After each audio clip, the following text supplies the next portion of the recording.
All right, today I'm gonna do something a little different. Um, this is open, absolutely open topics. All I'm gonna do is answer questions. That's it. So any questions you have, I'm a cybersecurity professional. A little segment I like to call "Ask a Cybersecurity Professional." I've been doing cybersecurity for about 20 years, and I'm still actually in the industry. I currently Monday through Friday work as a cybersecurity professional. So I can tell you what's really going on. I've worked in the private sector, in the public sector. So any questions that you want to ask, I can answer it. Well, within reason. I mean, my profession is mostly in the policy, GRC, management framework type stuff. I'm not a pen tester. I'm not a coder or anything like that. But any questions that you have, I'll do my best to answer it. And I'm just gonna sit here until somebody asks questions. We can just chit chat. It's real, absolutely real. I'm gonna answer as honestly as I can, and that's it.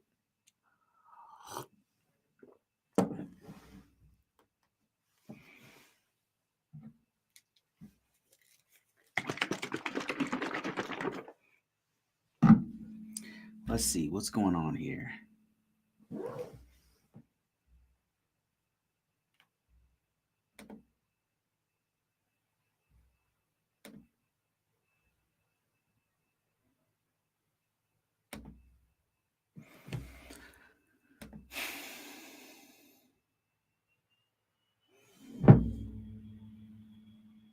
What is the best way to get a GRC role? Entry level. I have a WGU cyber degree. The best way to get a GRC role and you have a degree. I could tell you what I would do. What I would do is if I was a student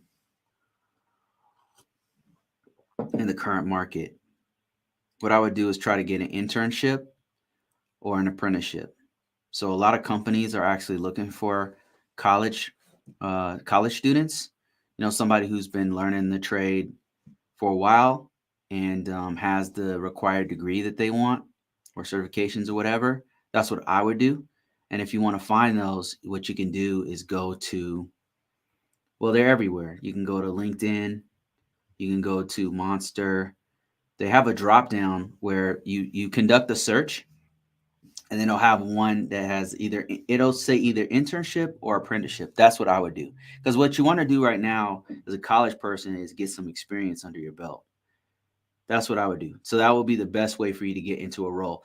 And in the beginning, you don't want to be too picky, right? So GRC is a very broad field, but what you want to do right now is just get in the door, get your foot in the door. So even if it's like a help desk type, data analyst type, shoot, a DBA, whatever it is, just get your foot in the door, right? So don't get too picky about GRC. GRC is a very broad term.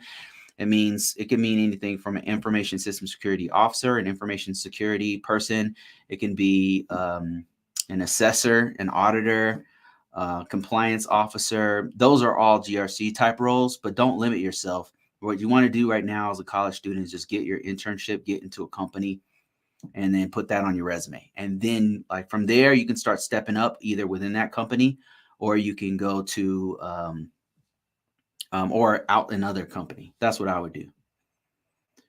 Sounds good. I'm looking for compliance or data governance roles. Yeah. So right now, don't be too picky. I would say, don't just get in there, get your foot in the door. And so what'll happen? Something magical happens once you get your foot in the door, because you'll find roles like that within that company that you're doing. Like they might put you on help desk. You're doing, a journeyman, whatever, apprenticeship as a help desk person, but you'll start to see the policy people, or you have to work with them, or you might see network engineers that you have to work with. And what'll happen is you're like, whoa, that looks like a good job, and they're getting super paid.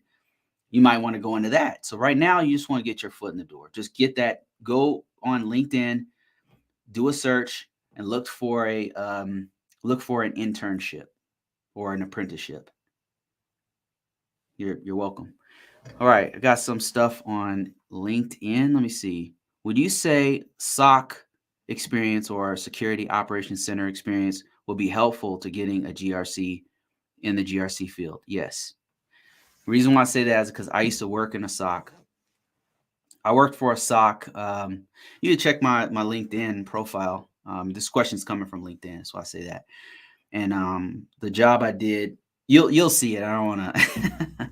Feels weird putting it on here, but if you go into my profile, I was a cybersecurity analyst for a little bit, and that was in a security operating center.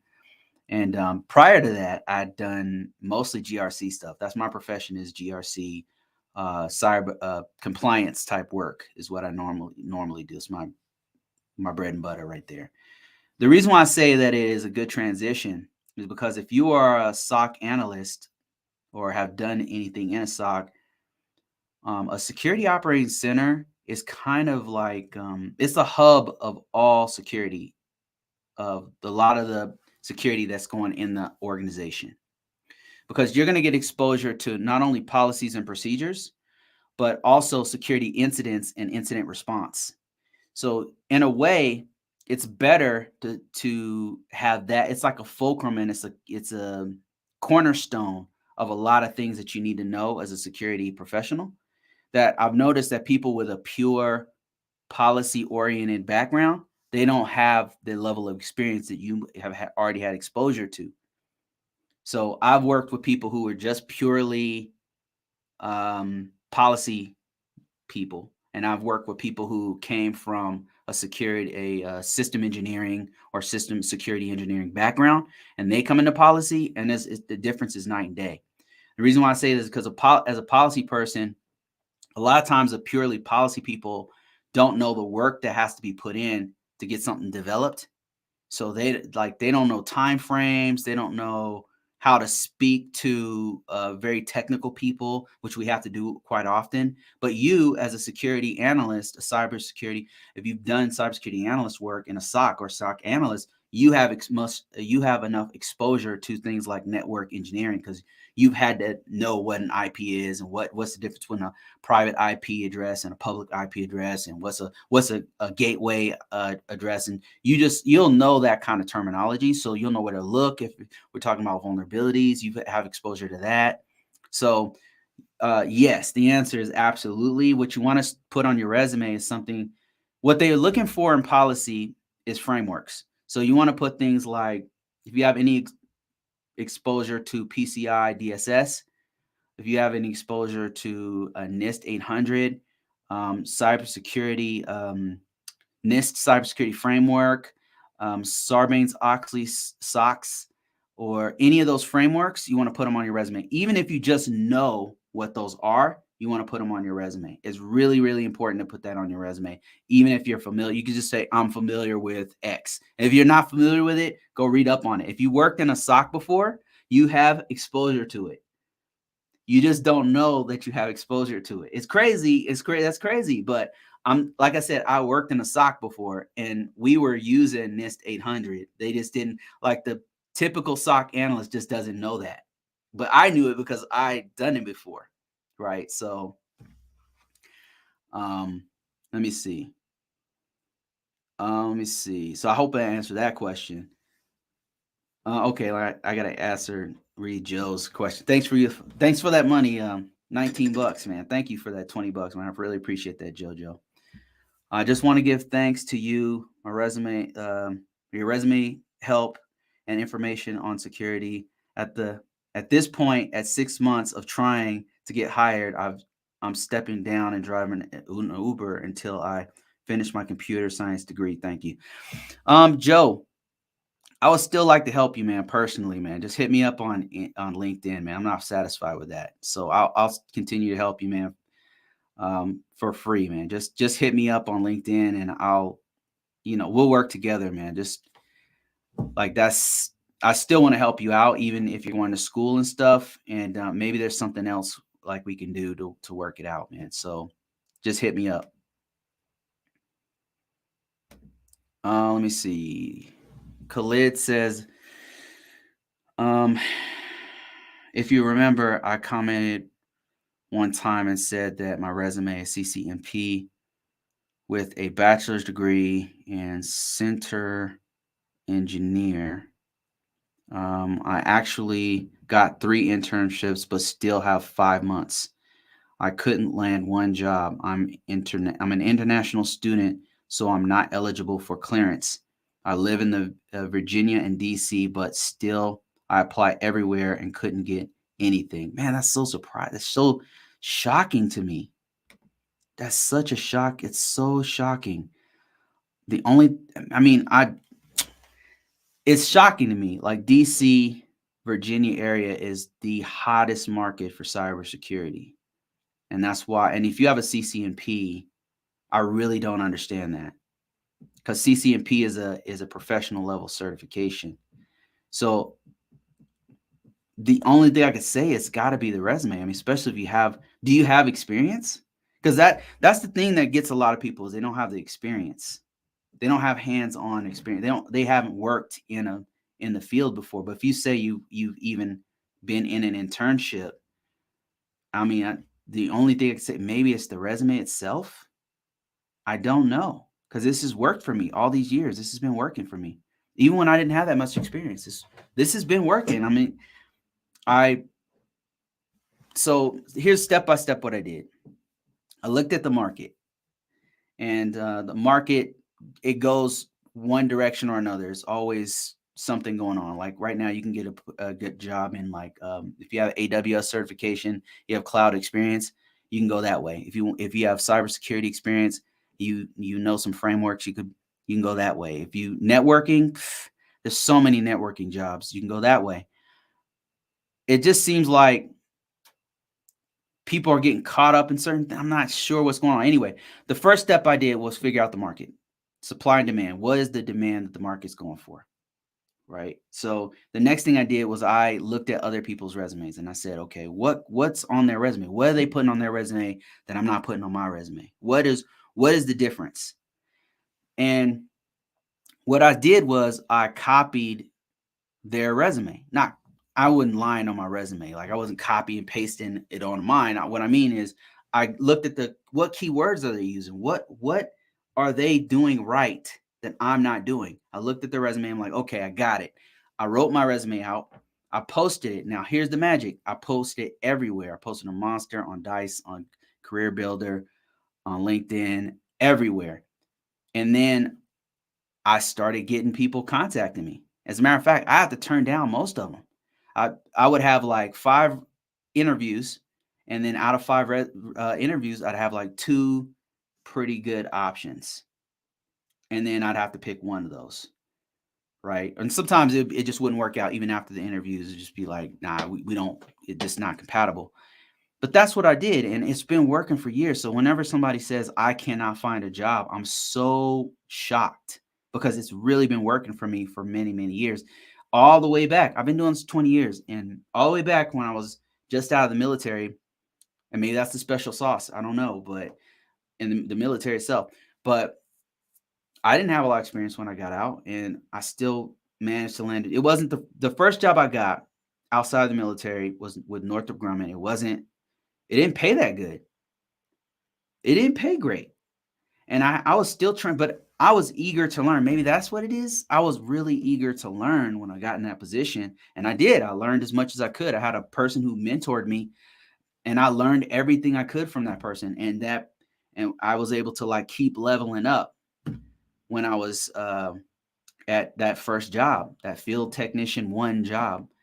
And I mean, I had to travel a lot. Like I had to move out of state. Okay, so my first job, I took a lot of shorts. Like didn't pay that good. I had to move out of state. I moved to another state. I had to move all my stuff. I had a family, everything. I had to move to another state. What else? It was I was traveling a lot. Um, and it was a field technician 1 job. So I had to take a lot of different there was a lot of things that was involved with that job that weren't like ideal, but that first job is just to get your foot in the door. And then from there, I went to the next job and I made way more money. And then I just kept leveling up like that. So I'm always shocked when people say, especially if you're from the DC area, Virginia, DC area, and you can't find a job. And I'm so shocked. I'm like, damn. Are you from Sacramento? Yes. Why would you ask that question? I wonder. Do we know each other? 916. Let me see. What role in cybersecurity doesn't require too much interaction? What role in cybersecurity that doesn't require too much What role in cybersecurity doesn't require a lot of interaction? A job that doesn't require a lot of interaction. What jobs have I done that didn't require a lot of interaction? It really depended on what I was doing. It really depends on what they have you do. So it's the role, the title of the job can be deceptive, because I can tell you this. I've worked in as a cybersecurity analyst. I worked as a information system security officer in the public sector for many, many years. I worked as a contractor, doing that as a contractor, and in the military.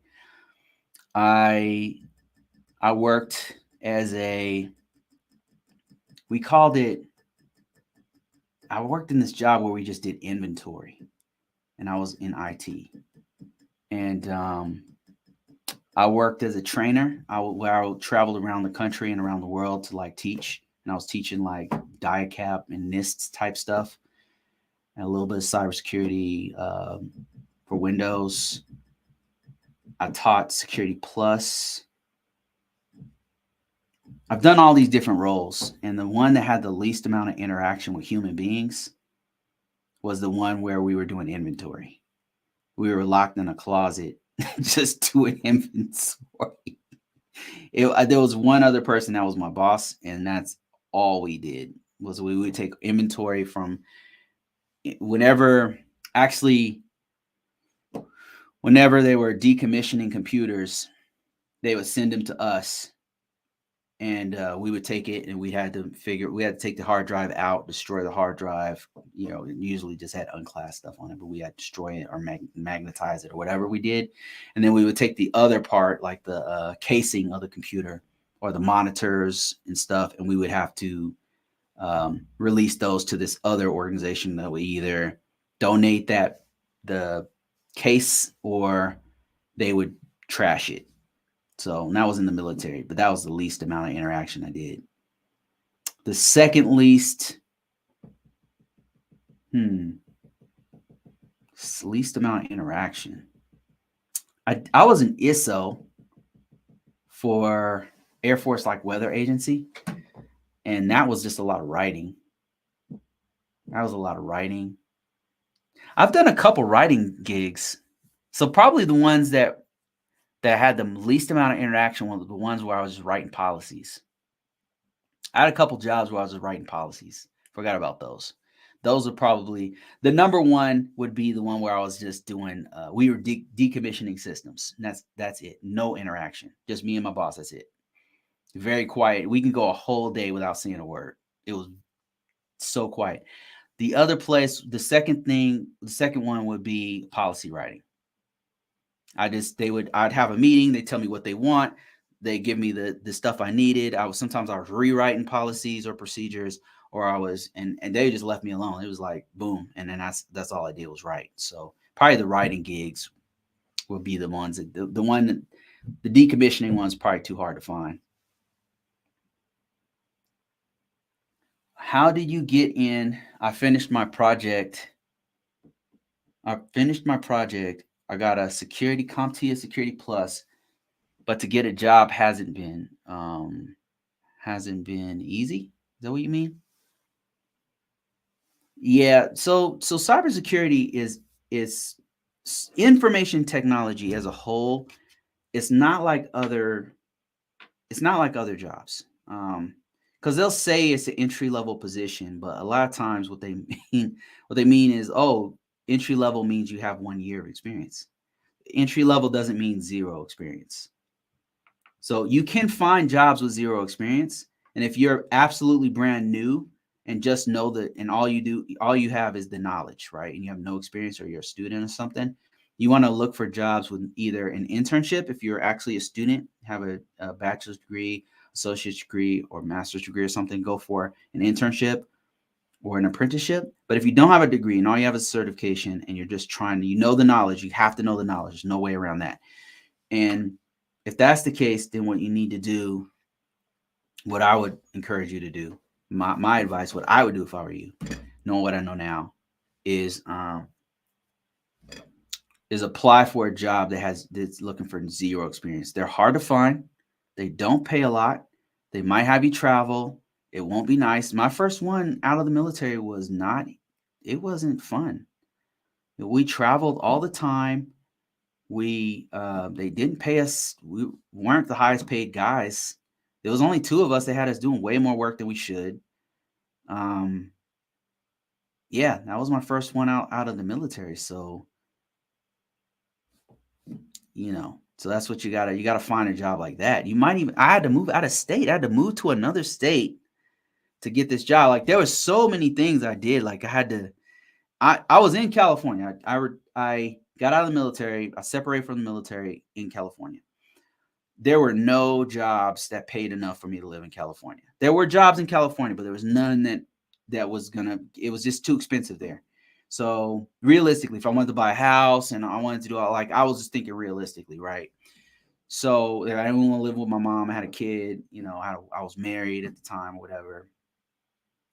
And I was like, nah, I can't, I got to do something else. So I had to move out of state, and I had to move my own stuff out of state. And then when I got there, they had us traveling all over the place. I was rarely home. So that's what you got to do. I did what I had to do. I did that for about a year or something. And then I was able to transition from there. Okay, let me see what other questions I got here. And for those of you guys who are late to this, I'm just taking questions. Like, any questions you have. I've been a cybersecurity person for about 20 years, over 20 years now. I've done all kinds of positions. This is an opportunity for you to ask an insider. I still work. I'm not rich. I'm a cybersecurity guy. You can ask me any question. I'll answer you as truthfully as I possibly can. So this is a great opportunity if you're trying to get in this field or you're just curious. Let me see here. I took an online training in risk management framework. Really love the ISO position, but no position since. So Nadia, what's your background? So ISO, what is an ISO experience? An ISO job, while Nadia is answering us, an ISO is an information system security officer. And that position title is normally reserved for federal government, U.S. federal government. And what they do is, what we do is we make sure that the organization is in line with the policies and procedures and regulations that the federal government has set forth. Like, for example, they might say all federal systems, federal computers, all federally owned computers must use a card to log in, must use some sort of a card. You have to slip that in the computer and then type in a code. All of them have to. So my job would be to make sure that all those computers have the proper card reader, because some computers, believe it or not, will not have that. They'll be username and password. So the way we find it is that we either do a scan ourselves, or another team would run a scan across the network, and then they would give us the results, and the results will say all the vulnerabilities that are on the network. And then we go through that. This is just one of the things you do, by the way. And we go there, we say, oh, okay, here's these 5 systems right here. Why aren't they using what's called multi-factor authentication that includes a card and a code, right? And so now I've got to work with the team. I'm not doing it myself. I'm not logging in and saying, okay, let's go ahead and install this code. No, there's a whole process involved. So I work with a team there's a team that implements that stuff. So get a meeting with that person and then call them into the meeting and say, hey guys, we found these 5 systems on the network. The assessment team ran a scan. We found these 5 systems on the network. What are we going to do about it? What are we going to do about it? It gets stressful because you have to work with different people, and some people are assholes. Some people don't know how to communicate with people, especially IT people. IT people tend to be they're not street smart. They don't know how to respect each other's. I don't know. They're not very emotionally intelligent. So you got to work with them, and it's just like sometimes like, oh, what's wrong with this person? You got to be more patient, and most of the job is managing your emotions. To be honest with you, I mean, most of it, once that's really most of the work. That's where most of the work comes in. To be honest with you, sometimes it's like working with different teams and stuff. I mean, luckily the job I'm at right now is not too many of those kind of people. They're pretty cool, but it gets exhausting sometimes. So, how can I make myself more marketable with my associates in cybersecurity? It's a couple ways. So, one thing I would do, Vontae, is I would focus. It depends on what you want to do. So, cybersecurity is a very broad field. Let's say you want to be a pen tester. So if I wanted to be a pen tester, what I would do is I would get some hands-on pen testing under my belt. And you could do that. I would go to Hack the Box is one place. Try Hack Me, all one word.com. I would try that. I would do that until I learned how to hack, right? And I get to a pretty high level. I'd build my own network in my house. I would get to a point where I knew how to use basic tools like Nmap and Kali Linux, and I do backtrack, not backtrack, Kali Linux. I would learn all the tools on that. I do some Wi-Fi hacking. I would learn how to secure the systems as well as hack the systems. I would learn maybe a little bit of scripting. That would help you out. And then I would get a certification. Like I would probably start off with CEH. And a lot of hackers, they're not going to respect that certification, but you know who will? The people who pay you. They'll respect that certification. So I would get a CEH certification. Now that's if I wanted to be a pen tester. But there's other fields that you can get into. Like there's another one you could do would probably be, I don't know, security. Security compliance would be another one. A security assessor would be another one. A cybersecurity analyst would be another one. Each one of these fields has certain things that you need to learn and do that have certifications and experiences that you need to get under your belt. So that's what I would do. Figure out what lane I want to get in, and then I would go in that direction. I'd get certifications in it. I get experience in that area, whether that meant building a lab or going finding that work in the job you currently work at. I would get experience under my belt doing projects and things like that. Looking into a cybersecurity analyst. Okay, so cybersecurity analyst, still CEH would be a good one to get, a good certification. Security Plus also good, but what you really want is experience. So they want you to have some scripting would be good to know. Like if you know a little bit of Python, a little bit of Python will help you out.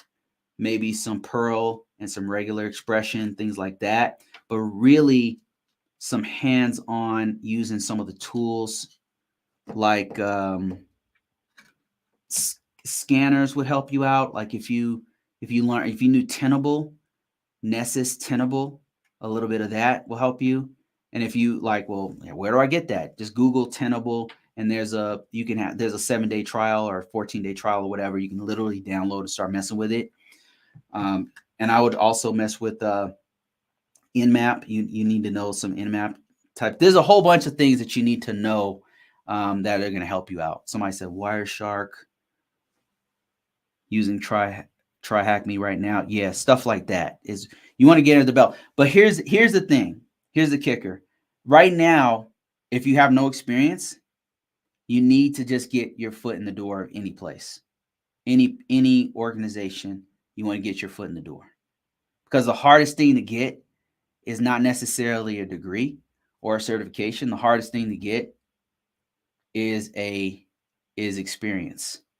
So a help desk, yeah, help desk. Get yourself in. I started off in help desk. I was a help desk guy. And what help desk does is it exposes you to a lot of things. To be honest with you, might not even want to do cybersecurity analyst work. It'll expose you to people like database, and you're going to meet database guys. You're going to meet network engineers. You're going to You're going to meet project managers. You're going to meet IT managers. After a while, Vontae, honestly, you might be like, nah, you know what? I don't want to do cybersecurity analyst. They don't even get paid that much. I want to be a manager. Hell, they'll offer you different jobs when you get in there.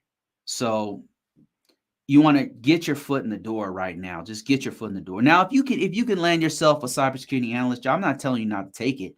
I'm just saying right now, like I said in the beginning of this, my first job outside the military was I had to move to another state. I had to take a pay cut. We were traveling all the time. It wasn't the best position. It was a field tech 1, right? But that experience that I got at that first job outside the military it set me up. Like we were doing a bunch of Unix stuff. I was a Unix admin for a while. I knew a little bit of scripting. I knew, like, by the time I walked out of there, like I could have done several different things after about 8 months of being there. Definitely looking into help desk IT jobs in VA. Man, you're gonna find them for sure. I'm keeping hearing like people on LinkedIn tell me like they can't find jobs in VA, and I'm like, what? And they have like CCNPs and stuff. Like one guy said, I'm like, damn, how is that? How is that possible? Something's not right. Something's not right. Like usually something is wrong with the resume when they say that. Something's usually wrong with the resume, or they don't have experience. It's one of those things because it's really hard to find it. It's hard to get your foot in the door if you don't have experience. Because employers want to know that you're going to be able to do the job. So a lot of times, like if you have zero experience, do you do resume checks? Right now I don't really have the time for it, so I started charging a lot for it. So what you could do is go to this site called Resume Worded. Go to Resume Worded. They have a fee for that. Like I'd get like a month fee on Resume Worded, or Resume Genius is another one. They allow you to upload your resume, and then it'll scan your resume, and then it'll tell you what's wrong with it. As far as looking for cybersecurity, like if you want to vet your certification, vet your resume with cybersecurity. Somebody said ChatGPT review it. Yeah, have ChatGPT review it. That's a great point. You can use ChatGPT for free and upload your resume there and ask it what's wrong. I'm trying to be a cybersecurity analyst. What's wrong with my resume? And it'll give you some pretty good suggestions. But another thing you can do is go to LinkedIn and type in cybersecurity analyst, and then look for the top, and then click people and look for the top person resume. Look for the top people in that search result, and then go down the list and look for some of those people will have their resume out there for free. And what you want to do is look at their resume and see how they worded things, because there's a reason why they're on the top pick of LinkedIn's algorithm, and it's because their resume is dope. So what you want to do is copy the rhythm, the rhyme of their resume. I'm not telling you to just copy paste it and lie on the resume. And that's not what I'm saying. What I'm saying is read their resume and be like, look for the keywords, key phrases, and look for the stuff that they put on their resume, and then try to word that into your resume. Try if you can, so let me see. I got some other folks jumping in here. Travis from LinkedIn says cloud technologies, Azure, AWS, GCP, Google Cloud Cert will let you create an account and use some services for free for a limited time. Building projects in cloud can be a good way to gain some experience with those technologies. That's awesome. Thanks, Travis, for that great piece of advice. So Travis has mentioned something really good, which is Azure, which is Microsoft, AWS, which is Amazon, and GCP, with Google Cloud Professional, I believe it is. All of those have like a free. They have free services that you can make an account and then start doing projects in as a cloud person.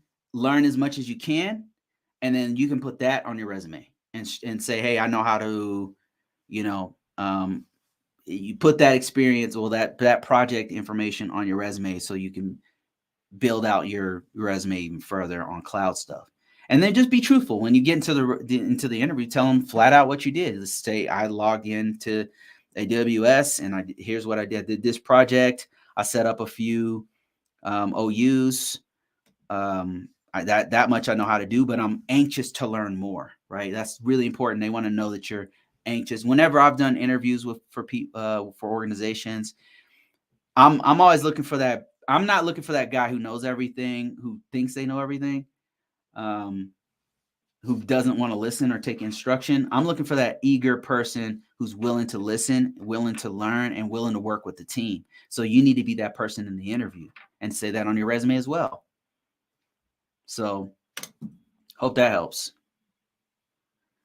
Any PCI DSS auditing course, you could PCI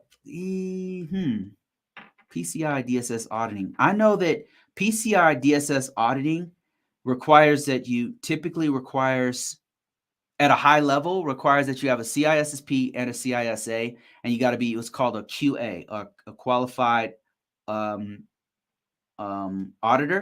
and it's pretty high level. But that said, you might be able to find one on Udemy that tells you the basics of doing PCI DSS auditing. At my last job, I did that a little bit, and to be honest with you, it's really not that much different than any other auditing or assessing. It's really not special. It's really, really not special.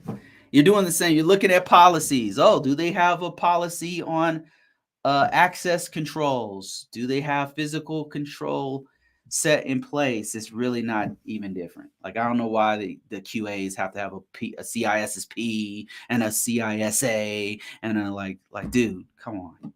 Like, this is the same shit that I do at every other organization. Let me see. Terry says, I'm going to shamelessly say that being so knowledgeable is so attractive. Okay, bye. Thanks for that. Thanks for that information. How do you find phishing campaign entry-level jobs? Phishing campaign. So phishing campaign by itself is going to be tied into a whole bunch of cybersecurity. It's going to be tied into a whole job. Like, it's not usually a standalone thing people are looking for. Typically, they're going to be looking for a whole cybersecurity specialist to do more than one thing. They're not going to pay one guy to just come in and do a phishing campaign. They're going to pay you. If you're coming in, they're going to have you do a whole bunch of stuff. You know, if they want just one thing, they'll typically hire a company to do that specializes in that. And then you, as a cybersecurity specialist, will work with that company. So you want to look for probably a cybersecurity specialist job that includes phishing campaigns. And what you want to do is you want to get your resume right, and then put phishing that you put your phishing campaign experience in your resume so that you can match yourself with somebody who is looking for that skill set. And then that said, you want to put all your other skills and knowledge and abilities on your resume so that you can match with all the things, not just phishing campaigns, but everything. So that the name of the game is make yourself look fit into what they're looking for. So don't just focus on one thing. I don't when I do my resume, like I know my best skill is NIST 800, but I know that. So what's here? Let me just blow your mind real quick. So a lot of times I'm putting my stuff, my most, when I got out of the military, my skill set was in something called DICAP, which nobody outside the military even knows what the hell I'm talking about. It's old, outdated, it's gone, it's now obsolete. So I got out of the military and it was already getting phased out when I got out. But I put it on my resume. So little did I know that the DoD and the whole federal government was transitioning to something called NIST 800, which is, you don't even have to know what it is. It's just it's a set of rules and standards that they have to abide by in order to be compliant or approved by upper level Pentagon or whoever, right? So that's all you need to know. But here's the story. Here's why I'm telling you this. So I put my skill set on there for DIACAP. And people were looking for me, but then they said, "Hey, do you also know this other thing, NIST 800?" And I was like, "NIST 800? I heard of it. I looked it up. I'm like, oh, so this is DIACAP. This DIACAP this is very similar." And so then I start putting it on my resume. I was like, familiar with NIST 800. This was years ago. Now everything's NIST 800, but I put that on my resume, familiar, because I was familiar with it. I went, read it, and was like, okay, I know what this is, because it was so close to what I was already doing. And then if they ask me a question, I would know what it was. I'd be like, yep, I know what that is. I know what assessments are. You guys call it auditing. We call it assessing. I know what that is. Like, yes, I know what that is. So you don't want to just say one thing. Like, you want to put all your skills on there, all your skills. And if there's something adjacent, like, put that on there too. Like, learn it real quick and then put that on your resume. What is a good niche? What is a good niche in cybersecurity for a complete newbie? PCI DSS. Cybersecurity is a super huge field, but what I would say is right now what's really hot is cloud. So if you know any kind of cloud stuff, like Travis mentioned on this live, he said that cloud technology such as Azure and AWS and GCP, like if you can learn some of that stuff, like hands-on, that's hot right now. So I would say that. Another one would be app security. If you know any kind of application, if you know how to code at all, like, you want to definitely put that on. That's definitely niche. Like, if you know cybersecurity and coding, that's rare. That's super rare. Somebody's looking for you right now. Another one, I would not say PCI DSS is necessarily a niche. Like, if you put PCI DSS, I would put all the frameworks, as many as you can. I would learn as many as you can if you don't know them, because one is not going to cut it.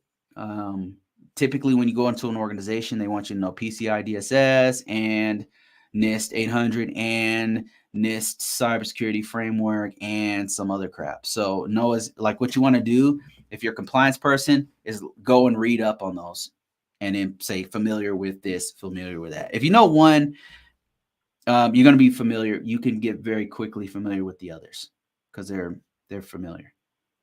HIPAA, yeah, like HIPAA, that's another one. Like, if you have that on, you need to put that on your resume. What are some projects that you would recommend? Projects. So it would really depend on what I was trying to do. Cybersecurity is a very, very, very, very big, broad field. So if I was a cloud guy, I would do like Travis said on here earlier, which is to go ahead and set up some project. Literally go on AWS and start setting up cloud services. Start messing around, tinkering with them. One project you could do is set up like what are they called? A node. You could set up a node on a cloud service. You could set up some of the cryptocurrency technologies use cloud services. So you could do something like where you set up a node for a cloud for cybersecurity as for cryptocurrency, and then have it run it like join the network. I don't even know what the hell I'm talking about. I've never done it before, but I know that's one thing you can. I know a lot of the cloud services, they'll use cloud services to run nodes on them. So that's one project you could do if you were a cloud guy. But if you were ethical hacker, then I would mess around with Try Hack Me and Hack the Box and things like that. Another thing you can do is if you already have a job, if you work in a hospital, if you work in, I don't know, a banking industry, retail, whatever, and you're trying to transition, you could look to help out even if it's free. help the IT guys start learning, like getting hands-on that way. And so that way you can put that on your resume. So those are some things you can do. If you're actually in school right now, if you're a student, I would get experience right now. Don't even wait. And then start applying for internships while you're in as a student. So those are some things I would do. John says, you can spin up a Docker container. That's the name I was trying to look for, container. You can spin up a Docker container on your local machine without cloud costs. There you go right there. That's another project you could do. Somebody said, planning to be a network engineer, but also a pen tester. So I'm glad. So am I on a good path? Man, I can't read today. So I'm planning to be a network engineer, but also want to do pen testing. Am I on a good path? Network engineering is critical to most technical jobs. Like if you want to be a cloud guy, you got to know network, how to do networks. If you want to be cybersecurity, you got to know a little bit of networking stuff. If you want to do help desk, you got to go networking. So networking is really, really key. It's really, really key. There's no way around it if you're going to be technical. So networking is a great path. Yes, that's a great path. Great path. It's got a huge learning curve to it. And I don't know how you can get straight into networking without some experience. But like I tell everybody is don't be too picky when you get in. Like everybody's trying to specialize right when they get in. In the beginning, you want to go broad. When you first start, don't be too picky. Just get in the field. Like get your foot in the door. Get a help desk job. I know it's not glamorous. I know this is not what you guys want to hear, but a lot of employers are looking for people who can do the work. And if you're thinking you're going to come in and be a high level network engineer, they're not going to trust you to start doing routing protocols or something. Like they're not there. You got to build up to that. So if you have no experience, you need to your first step is just get your foot in the door. It's okay to specialize. I'm not telling you don't specialize, but like when you first try to get in, you want to go broad. Like you want to just get your foot in the door. Take that help desk job. Swallow your pride. Take that help desk job. That's more than what most people are going to try to do. So take that help desk job. Everybody can't get a master's degree and then go get an OSCP job certification. That shit is hard. And it's not for everybody. Like if that's you, great. Like no, that's good. Good for you. But not everybody has the capacity to do that. So it's just gonna take you a ton of time, especially if you have a family and stuff like that. So just go broad. That's all I'm trying to say. Like when I got out of the military, like I said, I was a field tech 1. I moved to another state. I was in a job that didn't pay good. They had us flying all over the place. I had to take, I took a pay cut. I was making the same amount as a E5 as I did outside. It wasn't the ideal job. I thought I was going to come out and make 80. I ended up making like 45 or something when I got out of the military. 44 Rock says, I'm trying to move to a security operations center analyst. I'm currently an SQL developer with about 2 years, 1.5 years, and 3 years of technical support. Okay, well, that's a great start. I also, I have a bachelor's degree and studying for the Security Plus. How would I transition to a SOC analyst, a SOC analyst role? So what I would do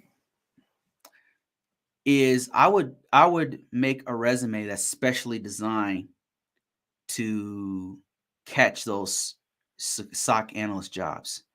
So certain keywords that SOC analysts are looking for, that SOC analyst positions are looking for. Let me just demonstrate to you what I mean here.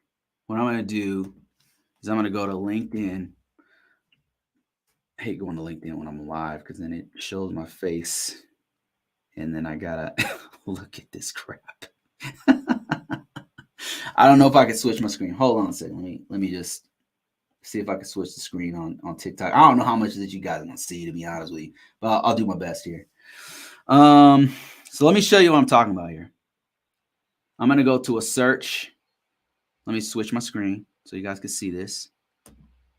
And we're trying to take somebody who has an SQL background and they have about 3 years of technical support experience. This is perfect.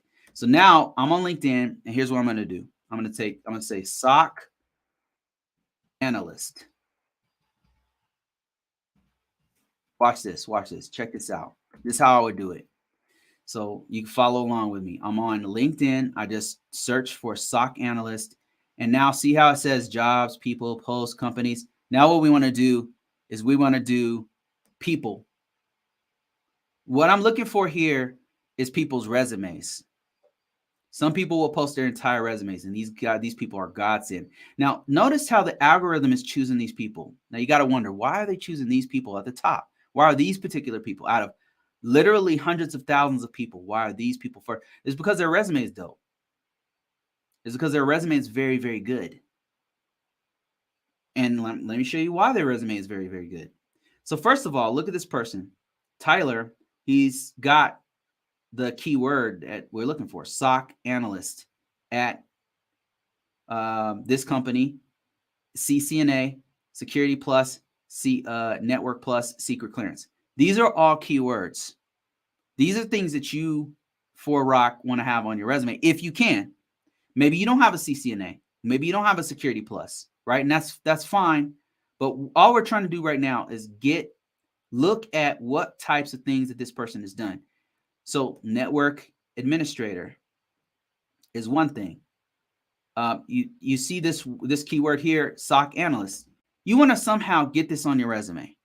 I'm not telling you to lie and say you did a SOC analyst role. What I'm saying is what you could do is say something like looking for a security operations, a SOC analyst role right up top in the summary. You do that.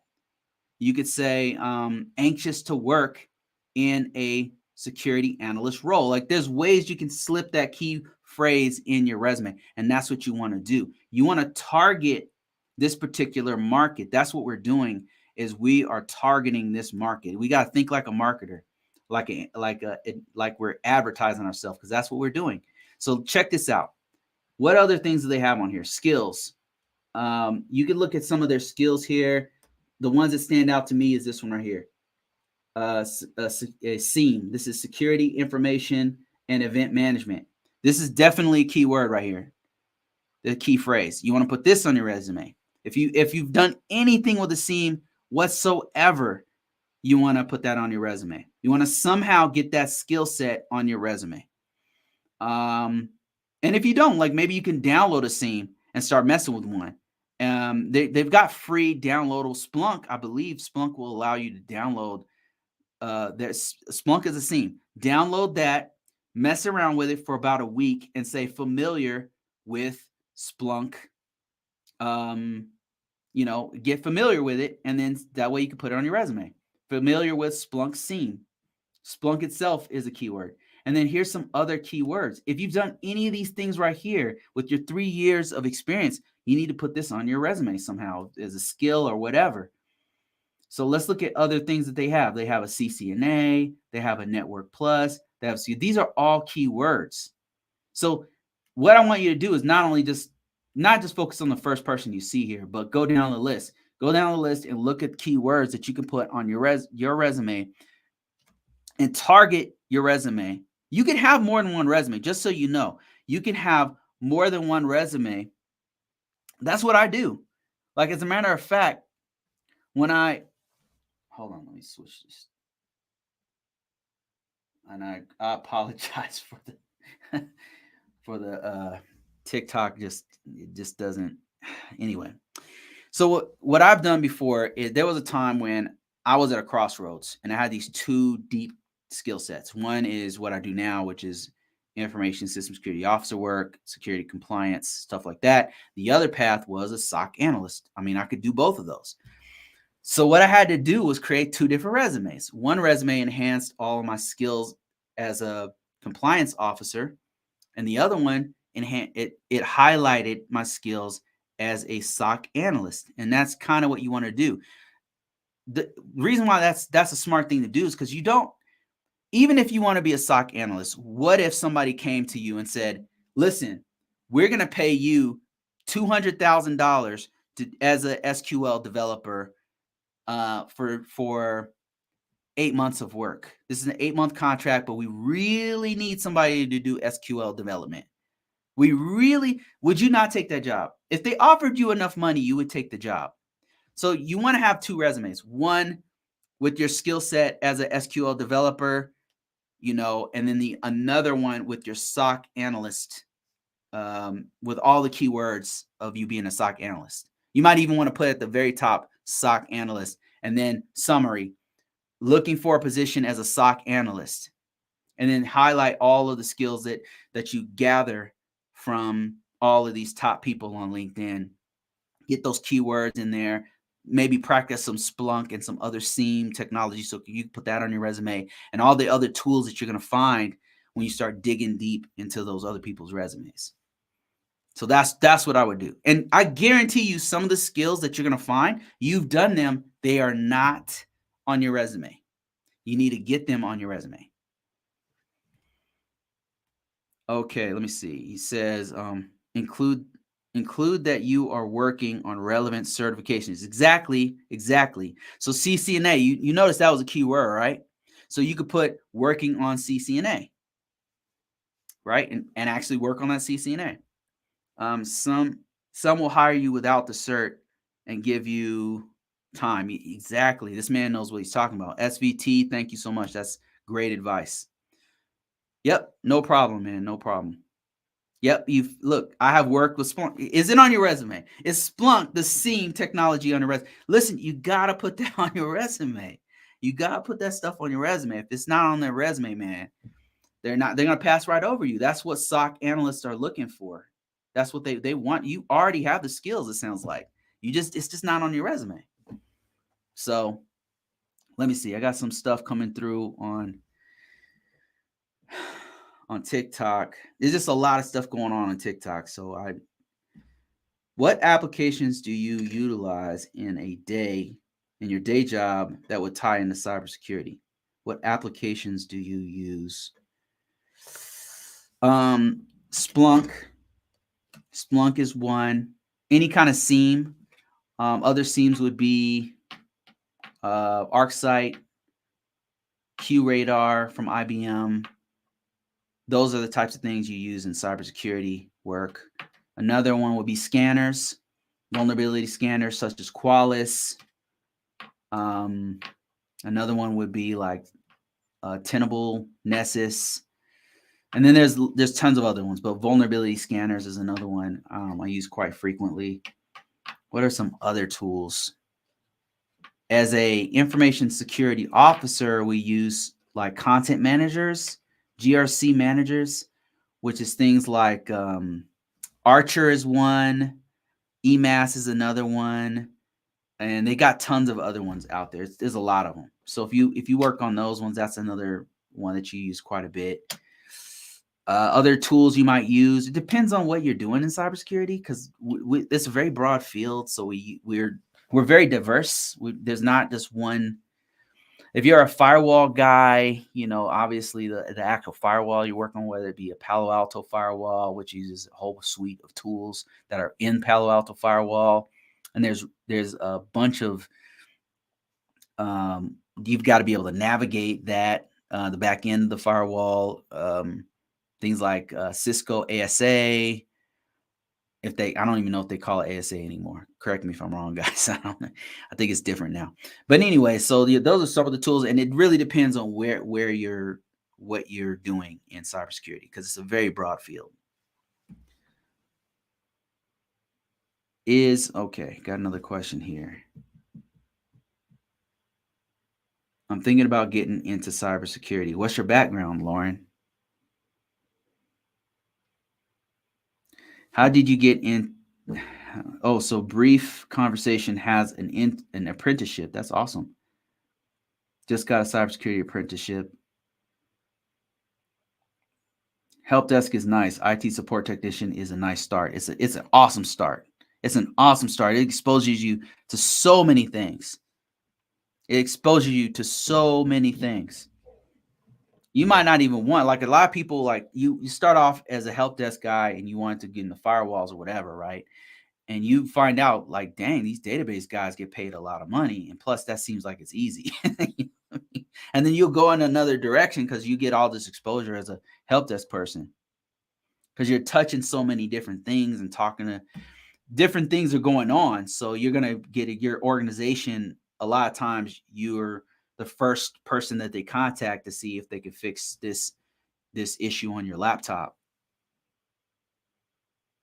Connected device specialist is actually my job title. What do you do?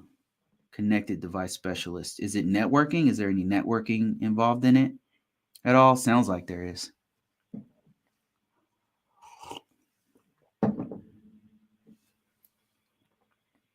I started as a system admin in a super small company. Now I work in cybersecurity.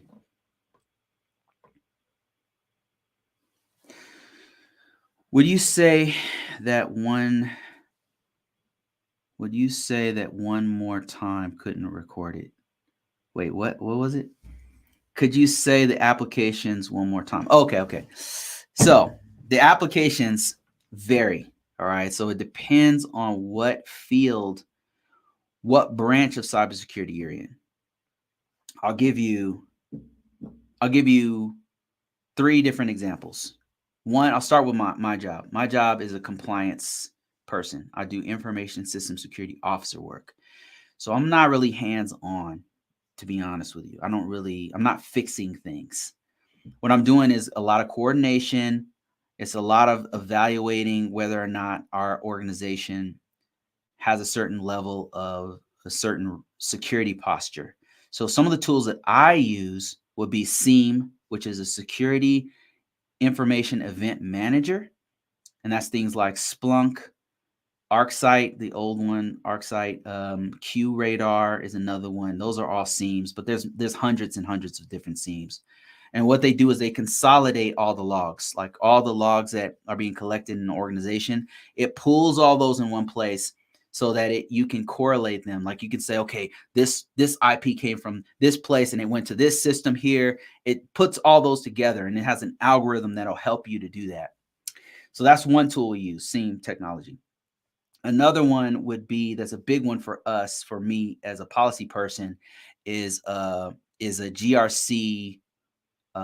It's a GRC system, and it manages documents. It manages security posture. It manages security controls that are implemented. It does a lot of different things. It does plan of action and milestones. And it's a one central repository, like a gigantic database that we all use, all the stakeholders use. So that's a big one that we use on a regular basis. And examples of that would be like Archer, GRC. Another one will be EMAS that only the government uses. Another one will be Exacta, which is also a government tool. And another one will be, CSAM. There's many different kinds of tools that are used for that. Another tool that I've used in the past as an ISO would be like scanners, vulnerability scanners, and examples of those would be Nessus. Another one would be, Scan Qualys. There's hundreds and hundreds of different vulnerability scanners. Now, I said I'd give you 3 examples. So another one place that I've worked at, or role I've had, was a cybersecurity analyst.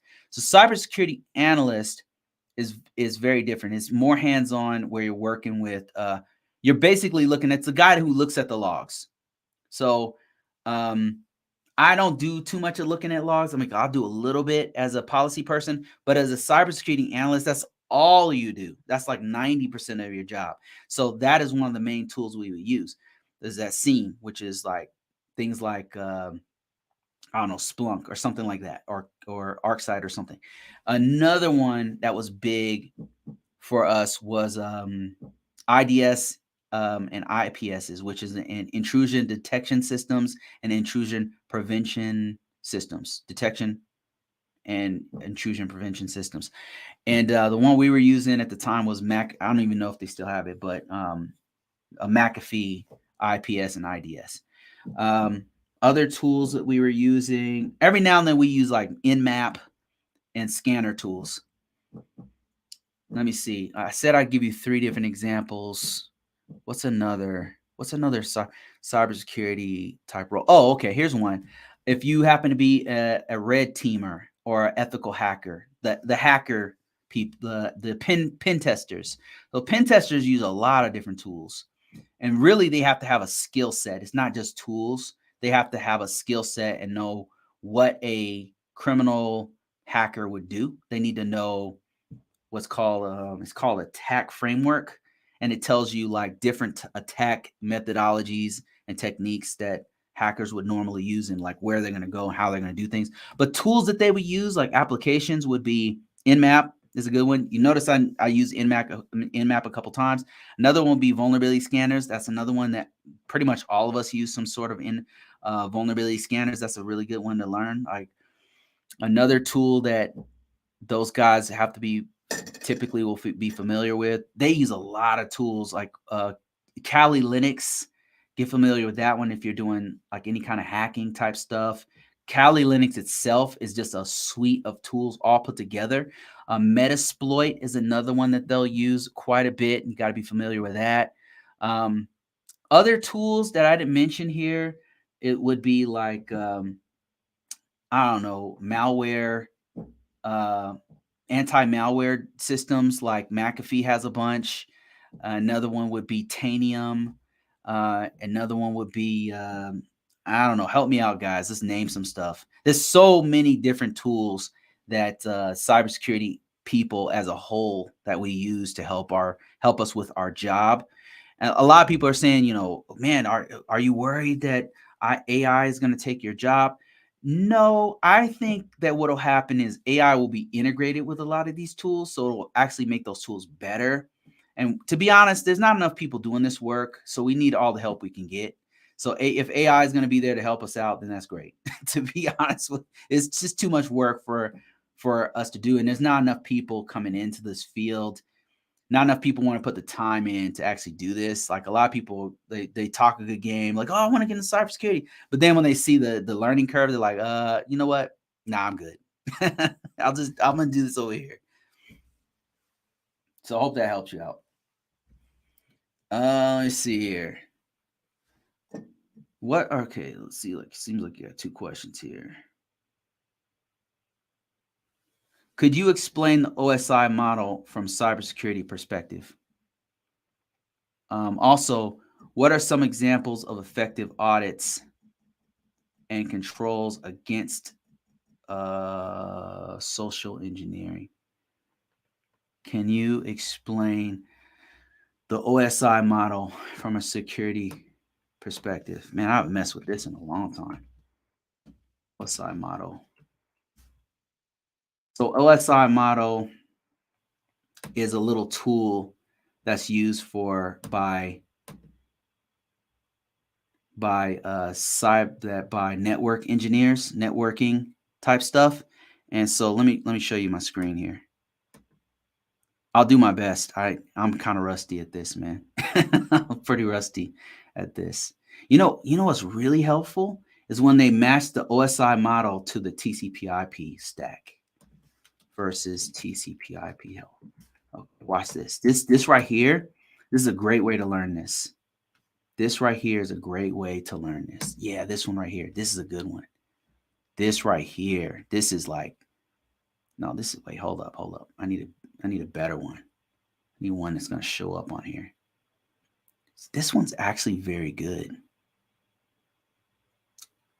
This one's very good. I wish I could show the whole screen on this one, but maybe that's good enough. Okay, check this out. I'll explain what this is and what's the importance to cybersecurity. All right, so what you're looking at here is the OSI model. An OSI model breaks down how packets flow across a network. So just to like very quickly. So whenever you send an email, it's got to go over either your wireless network or your Cat5, whatever's plugged into your computer.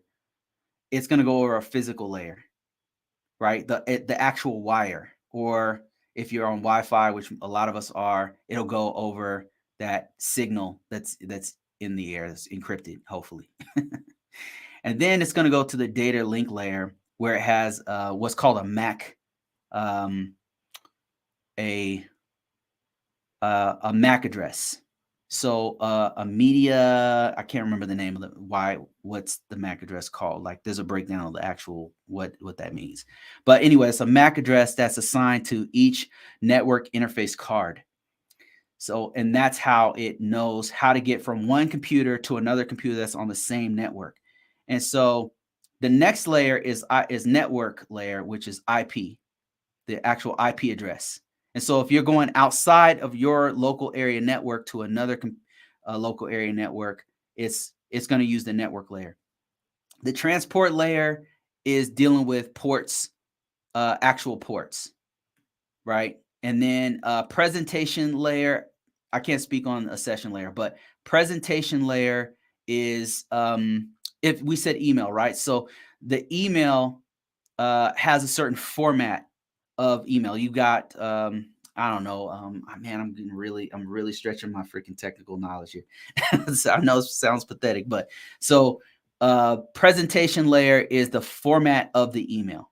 There's different formats of email. And if you were doing FTP or whatever, however you're sending it, each application has a format, and presentation layer is the way that format is formatted. I mean, man, how do I put it? Is put together. Okay, for lack of a better word. Application layer is the actual app. Like if you're using Gmail, or if you're using whatever mail that you're using. So those are all the layers that you have when the actual data is going across the wire all the way through, and it has to do this from your computer all the way to the other computer. Now, the reason why I chose this particular screen right here is because the OSI model is not real. It's fake. Like, this is just so you understand what's going on. It's not. It's just like when you walk into a classroom, in your biology classroom, and it has that skeleton, right? It's just a fake skeleton, like to show you how the data flows. But this over here, this TCPI model, this is real.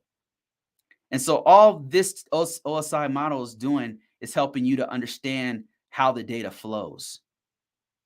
So this right here is really good to understand. Now, from a cybersecurity perspective, what we're mainly concerned about, which is hacked quite a bit, is, I mean, all this can be exploited. Every part of this TCPI stack can be exploited, but the ones that get exploited quite a bit is the application layer all the way down to the network, the transport layer, which is the ports, protocols, and services. A lot of organizations, they don't protect this, and so they'll use something like FTP, which you should not be using FTP. But FTP doesn't, and Telnet doesn't have any kind of encryption. It was designed a long time ago. So it's just, there's nothing going on unless you add something to it. There's just nothing going on here. So it's very easy to exploit. So a lot of times in your organization, one of the big jobs we have is to make sure that your organization is not using this type of stuff. So if you do a scan and you see this on there, you've got to take action. You've got to reach out to say, hey, I found FTP on here. We shouldn't be using this port 21. We shouldn't be using this. And if you are using it, it has to be encrypted. Like, there's certain things where you can use it, but it has a layer of encryption.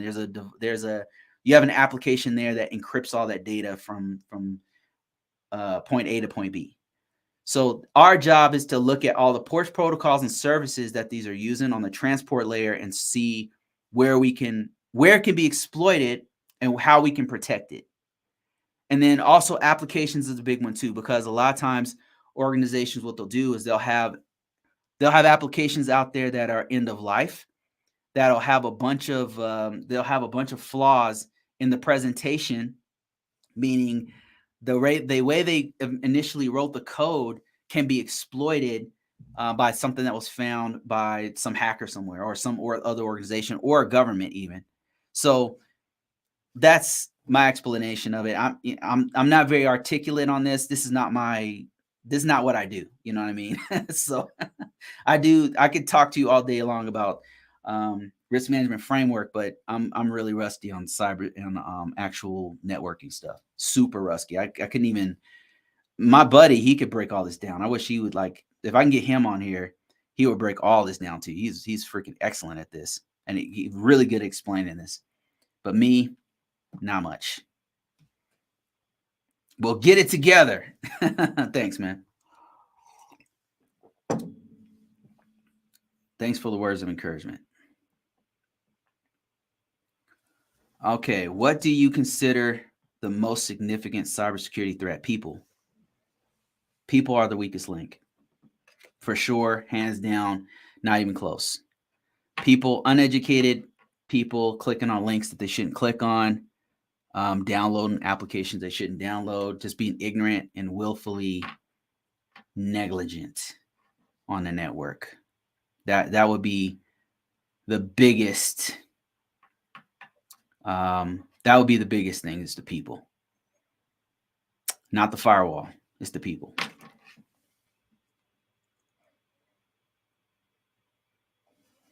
Intentional behavior? You mean like insider threats? Possibly.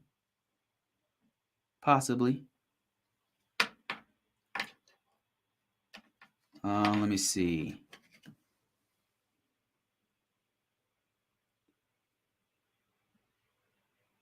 And then you said the buddy passes and the legacy access. You said the legacy access? A lot of the hacks, have you noticed, like a lot? I'll give you an example. Uber. I don't know if I think it was like a year ago or 2 years ago, Uber got hacked. How did Uber get hacked? Check this out.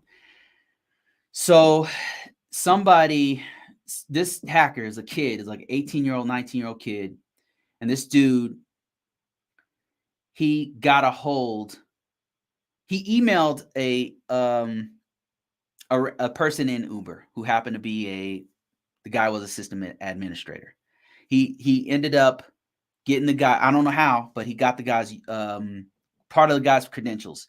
He got the guy's username to log in, and I don't know if he got the password, but he got the username, and then I don't know if he did a social engineer to get the password. I'm not sure, but the final thing he couldn't get was the sign in. Like, you know how if you have multi-factor authentication, you have the username, you have the password, you get that, and then it tries to verify that it's you, but it'll send you an email or text on your phone or something like that, and then you got to click a button to verify it. He kept sending that over and over again for the person to verify it, and eventually, for whatever reason, the person verified it, and then this hacker was able to get in.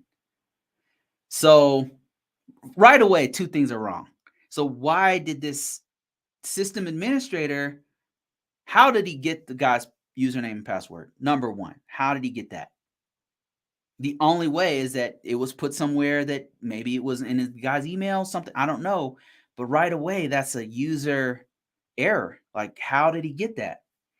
The other thing is, they had multi-factor authentication. Now the guy is seeing, if you get something from your bank and somebody says, I need this to verify to get in, wouldn't you question, like, wouldn't you be like, I didn't log into my bank? Your heart should be pounding if that happens, right? You're not going to say, oh yeah, go ahead, go into my account, even though you haven't logged in. So this system administrator said yes, and then this guy was able to get into the network. This isn't the bad part yet. This isn't the bad. I haven't even gotten to the bad part. So he gets into Uber, and he's on their network as a system administrator, or as a low-level system administrator, and he's on their internal network. So here's the bad part. So for whatever reason, the Uber guys, They had a system level password. They had a system level account in clear text on a document that they put in there. I think they did that for ease of use, but they would use that to change different things across the network. So I think that what they did was they had different system admins and they were sharing this system account to get into different give different parts of the infrastructure. They had that clear text just somewhere on a file on the network for ease of use for them. This hacker found that and he just ran amok. It's out there on the internet. Go ahead and check it out. It's crazy. So he just started doing it. And luckily, this guy wasn't a truly bad guy. He was just saying, he sent this message out to everybody saying, hey, I have access to all of Uber's communications. And people are like, BS. No, you don't. He got on their Slack messages and was saying, hey, I got access to all your guys' stuff. And they were like, BS, get the hell out of here. Who is this guy? And then he proved it by taking a snapshot of their internal servers. And they were like, oh, shit. And yeah, so I would still say it's the people that are the weakest link. There's several points of failure that happen with that, but all of them are mostly the people. Like, why did they put a clear text username? And why would they put a shared password for all their systems on the internal network, accessible to anybody? That could happen at any time. For an insider threat, that could happen at any time. That's a high risk. And then the next thing is your users have to be educated enough not to just go randomly clicking on stuff, they should question everything on the network. You should always be in the back of your mind, head on a swivel, like, okay, can I trust this email? Why is this texting me? Why? Like, you should question everything. The average cybersecurity person is normally very suspicious. Also, the audits, control questions, indirect indicators of compromise. Yeah. Like, are they having assessments? That's another thing. Like, did they have assessments? That's another big one. Like an assessor, why didn't an assessor catch that unless they're just not having assessments? So that is a big one. But I still say the single greatest point of failure is people. That's why it's really important that organizations educate their people on basic security stuff. I'm getting a bachelor's degree in cybersec. What no experience job could you get your foot in the door and a resume, help with a resume? So what I would do if I were you, Jonathan, is right now while you're still in school, start getting experience. I will answer your question in a minute, but what I want you to do right now while you're in school, don't wait. Start getting experience now. Go on campus and try to find a place where you can actually work, do cybersecurity there, so you can put that on your resume. Try to get internships, trying to get apprenticeships, do projects, anything you can do where you're hands-on and doing the work. That's what you want to do before you even get out, right? That way you can put that on your resume. So what kind of jobs how can you find these jobs? Let me show you. So I'm going to go on LinkedIn right now. Let me show you what I'm doing right here on LinkedIn. This is how you do it. This is how you find these jobs. Not going to be the highest paying jobs. Not going to be top-notch jobs, but this is how you do it. And you can do this on Dice and on Monster and all over the place. Okay, so here I am on LinkedIn. And I'm going to type in, I'm just going to type in IT professional, something generic. IT professional. Okay, then you want to filter it. Now, we're not looking for people, we're looking for jobs. So let's just type in, I'm going to go down to, you got people, post all jobs. We want jobs. All right, so now I'm looking at all the jobs. Here they are right here, IT professional, IT professional, IT professional. There's about, how many jobs? There's 92,000 jobs. That's way too many. So now what we're going to do is sort it. Whoops, I keep clicking the wrong button. You got internships. Here's one you can do. You can do this one. Entry level does not mean no experience, but you could, let's just go ahead and click that. Internship and entry level. Let's look for these. Now, this is still going to mostly require experience, to be honest with you. So most of these are going to require some level of experience. But now let's see. Let's see if we can find There's another filter that some of these jobs have where it says no experience, and maybe this one doesn't have it. I know that Indeed has it. Let me see. No experience. No experience. No experience. Maybe I passed it already. Experience level. Okay, no, I'm not seeing it on LinkedIn, but I think it's on Indeed. I'll try that one next. So now you can go down this list, but another thing you can do is just go like this. We can go up here. We're just gonna type in no experience. No experience. Let's see if we can find some IT professional jobs with no experience. Search. Okay. Yeah, so I would just go down this list and see which ones actually require no experience. Some of these are false positives. They're, so that's why you got to go through each one. So that's one way you can search for it. Another way is Indeed.com might have some. So what we're going to do is we're going to type in IT professional, IT support. That's a good one. IT support. It's even suggesting stuff for me. I'm going to click search, and then I'm going to go to experience level, no experience required. See that right there? I don't know if you can see that. No experience required. And then go down this list. Now, another thing is most of these types of jobs are not remote, and they're going to be in another state. So that's kind of the drawback. They're not. There's less of these types of jobs. They don't pay as much. They could be in another state. Like they're specific to that state usually. They're not normally going to be remote, but you can find them. But they're not going to, like, if you live in Washington, D.C., you got to find the job there. Like these IT jobs with no experience, you have to find them in that place. Unless you're willing to move, then you'll have way more options if you're willing to move, or if you're willing to travel or something like that. That said, there are remote jobs. They're just not that many, and they're very, very, very competitive. Hope that answers your question. Okay, let me see. How do you know whether or not these people are phishing you? Do you mean jobs? Whether or not the jobs are phishing you? Yes. Oh, okay, okay. That's a very good question.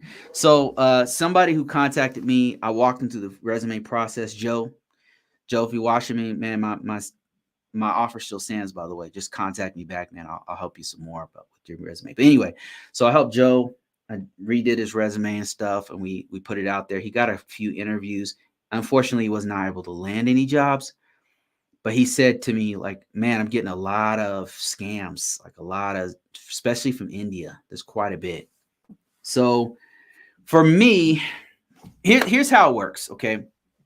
Here's what I want you to keep in mind as you're searching for these jobs is that typically there's 3 different interviews. And the mindset you have to have is that you're interviewing them as much as they're interviewing you. From the time you're talking to the screener, the random technical recruiter that contacts you, you are interviewing this person. You are vetting them. This is how I approach it. And this has worked for me. As much as they're trying to interview me and give me the honor of having their job, I am interviewing them for having the honor of even talking to me, because I don't even want to waste my time with somebody when it's not a match. That said, they will target, like if it's a scammer, they're targeting you. They're saying, oh, I've seen your resume, I've downloaded it, blah, blah, blah, right? Number one, I talk about this in my book and my course. I do not put my real name. I do not put my real, I do not put my real name. I put a random ass email, right? That a throwaway email. I don't use my real phone number. When they're talking to me, they do not know where I live. They do not have my real phone number, and so on and so forth. And half the time, I'm going to let it go straight to voicemail. My time is valuable, and I don't want to waste my time with BS, even if it's a legit company and it's not a match, right? I do not want to waste my time. So, what I'll normally do is I'm vetting them. Like if it's on email, if I'm interested, I'll say send me more information. If they sent me some BS like that doesn't have the job description, send me more information, right? They'll send me more information, and if I'm interested further, I start doing research on them. Is this a legit company? Is this a legitimate company? Does the phone number in the email match the company? Is this career? Is this job that they've listed, that they're sending me, is it listed on their website? Do they even have a website? I'm looking at all this stuff. I'm vetting them, this screener, as they're vetting me. And if it gets to a point where I am talking to them, this is going to be a short call. Because I want to know, there's basic things I want to know. Is there travel involved? Yes. Okay. No, I'm not interested. How much money is it? Okay, I'm looking for a little bit more than that. Here's what I'm looking for. Right? Like, and if it doesn't match, I'm like, nope, sorry. That's it. Click. You have to vet everybody that's coming to you for the honor of even having any more of your time. Because as much as you're vetting them, you have to vet them. You've got to take your time. Don't get all excited just because somebody contacted you, because it's not a job until they give you a job offer. And that's a long process. The screener doesn't mean nothing. It doesn't mean anything. The screener is just somebody calling 100 people a day. They're calling 100 people a day across the United States about one job. So by the time they talk to you, probably talk to like 50 people that hung up in their face. And I'm not saying be disrespectful to the screen, because some of them are legit. So what I'll do is I'll be respectfully, say no. Respectfully say, hey, can you send me more information? I'm interested. Could you send me more information about it? Well, what do you want to know? Well, I don't see how much money. What's the price range of this? Do they have that in there? Can you give me? I don't see an email address to the company. Can I get the website to the company? Who is your client? If they want to play games and they don't want to give you the information, move on to the next person. Right? Don't ever download anything. If they send you a link, don't click on it. Don't ever click on links that they send you. Don't ever download anything that they send you. Don't download anything that they send you, because there's too many scammers. Unfortunately, you just can't trust everybody. So don't just download stuff. I don't care if it looks like a document. Don't any of that stuff. Now, if you could scan it, like I've got tools where I can just download it and scan it before, and then it'll tell me if it's a virus or whatever. But another thing you could do is there's tools online that you could actually scan it. So if they do send you something like it's a job description, but it's a PDF, there's a way you could scan that document for viruses or whatever before you even open it. Or it'll quarantine it on if you have stuff on your system. So all I'm saying is you got to vet every single person. You don't know if it's a phishing attack. That's the thing. You don't. So that's why I have several layers of security for myself. Like I do not put my real phone number. You can use something called Google Voice, and it'll give you a not a fake phone number, but it'll give you an alternate phone number to where you can have it all sent to voicemail. So Google Voice is what I use. I don't put my real name out there. It's just too easy to exploit somebody with their all you need. If you doubt me, go to Google and type in your real name and the city and see what you find. Don't put your real name on the internet. Just don't do it. Use an alias. Use your middle name. Use your name use your mom's mate. Use something else. Like use another name. Use the name of your mom or something. The last name of your mom or something. I don't use an alternate name. You can't trust people. I mean, I'm sorry to say that, but you really can't. There's just too many. There's about 3% people who are just flat out evil and they just want to exploit you, and they don't They think very different than you. They got nothing for themselves, so they discontinued Google Voice regrettably. Oh, that sucks. I used to use that all the time. There's other free phone services that you can use. That might be why I'm not receiving as many phone calls. What are some important questions to ask to vet them out? So what I'll normally do is check out the company that they say that they're working for. And sometimes it's a recruiting company, and I'm very suspicious of recruiting companies. Very suspicious. So I will normally look and see if it's a legit, even if it's a legit company. And then sometimes what I'll do is try to bypass them, because I'll try to go directly to their client, which is pretty foul, but that's what I do. So they'll usually send you information when the email, like vet the email that they send. It'll be this. If they send the description at the bottom, it'll have the contact information. I start looking at the contact information. I'll copy and paste whatever URL that they have in there, and I'll put that in Google or DuckDuckGo or something, and search for that. See if it's a legit site, if it's a legit business. I'll ask for their client. They normally won't give you their client. They normally won't do that. But here's the thing: if you put your stuff everywhere, if it's a legit business job, sometimes different recruiting agencies will send you the same job. It'll send you the same job. And then sometimes what you can do, so I haven't even asked a question yet. So what you can do is take the job description, copy that into Google, and see if that job is already out there on the market. And if you can see that job matches, it's working for the, I don't know, FDA or something, whatever company, you can copy and paste the actual job description, put it into Google, and it'll find all the instances of that job. That's one thing you could do. But typically I'll ask them, well, I don't even know if I even want this fake job, whatever the hell it is. I don't even know if I want. So I'll usually ask them for more information, like what is the job? Who is the client? What is the job? Can you give me more information about the job? What's the working conditions? How many hours, do they work? All that kind of stuff.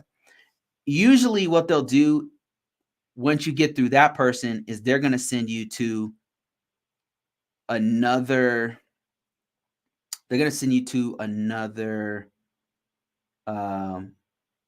the client. At some point you get sent to the client, and then that's when the real interview actually starts. And you're at that point, you're still vetting them, because you still want to know if this is a legit company. If they ask you for anything like your social security number, like, I don't know you like that. I don't know who you guys are. I'm not trying to give you my social security number, for the love of God. I do not know who you guys are. We're not there yet.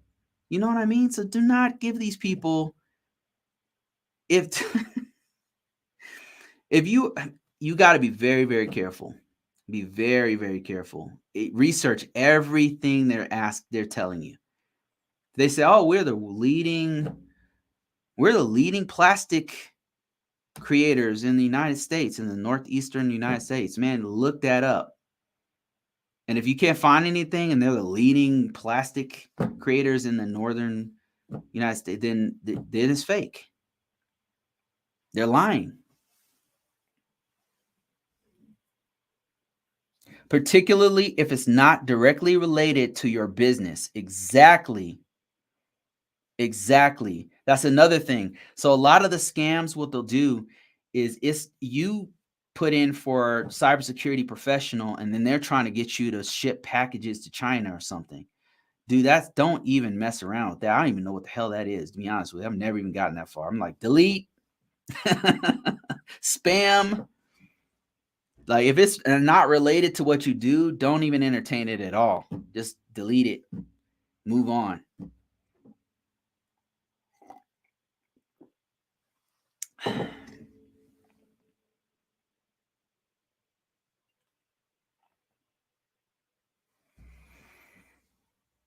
I heard I can get a job with just certifications and no diploma. Is that true? Um, maybe this is what they're talking about. This might be what they're talking about. So if you go this, I'm on Indeed.com. You can do this on Monster, on Dice, or whatever. I just typed in IT support. I don't know if you can see this, but look what I typed in. IT support. See that? You can put in help desk support, computer security, whatever. Like just type in something here. IT support. Like that's the most basic thing ever. And then I filtered it by no experience required. And so there's not many of these jobs. So this is 146 jobs, and I haven't even put a state in here. That's not many jobs at all. These are normally very, very much local. So they and look at how much they pay. So I would say yes, it's possible, but they don't pay a lot. They're usually very local. They're not normally going to be remote or anything like that. So the answer is yes. Yes, that's true. You can find those jobs. But they're not. You probably are working at a place that's going to pay you better for now. But what you want to do is just kind of get your foot in the door at this point. That's what you're trying to do. Because the experience is what's really going to make you that money. And I know this is not something people want to hear, but a lot of times, a lot of folks are jumping on because cybersecurity it just pays really good, and it works in any economy. They always need it. So people want to skip steps. Exactly, Josh. Like people want to skip steps, and this is not a job you can skip too many steps. Like you're probably gonna have to work help desk. I'm sorry, you're gonna have to work help desk. You can do cybersecurity on the help desk. I mean, I started on the help desk. There's no shame in it. You might not even want to do cybersecurity. You might not even want to. There was a time when I dabbled in trying to be a DBA. Like DBA was the highest paid guy in our organization. I was like, damn, I'm trying to do that.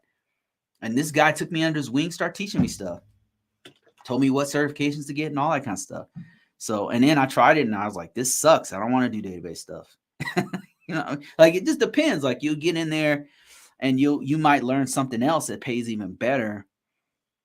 Somebody asked me about WGU. WGU is fire. I know a few people who have that. Who went to that school and got it. It's legit. Keep seeing cybersecurity ads for a lot of jobs with no degree. They do exist. It's just being real with you. They're gonna be a lot of like internships for students, apprenticeships, local jobs. I'm not saying you can't get them, but it's not right. So like I keep saying, like my first job out of the military was a field tech one. I had to move to another state. They didn't pay me a lot, and I had to travel a lot. I couldn't. There's just a step you can't skip it.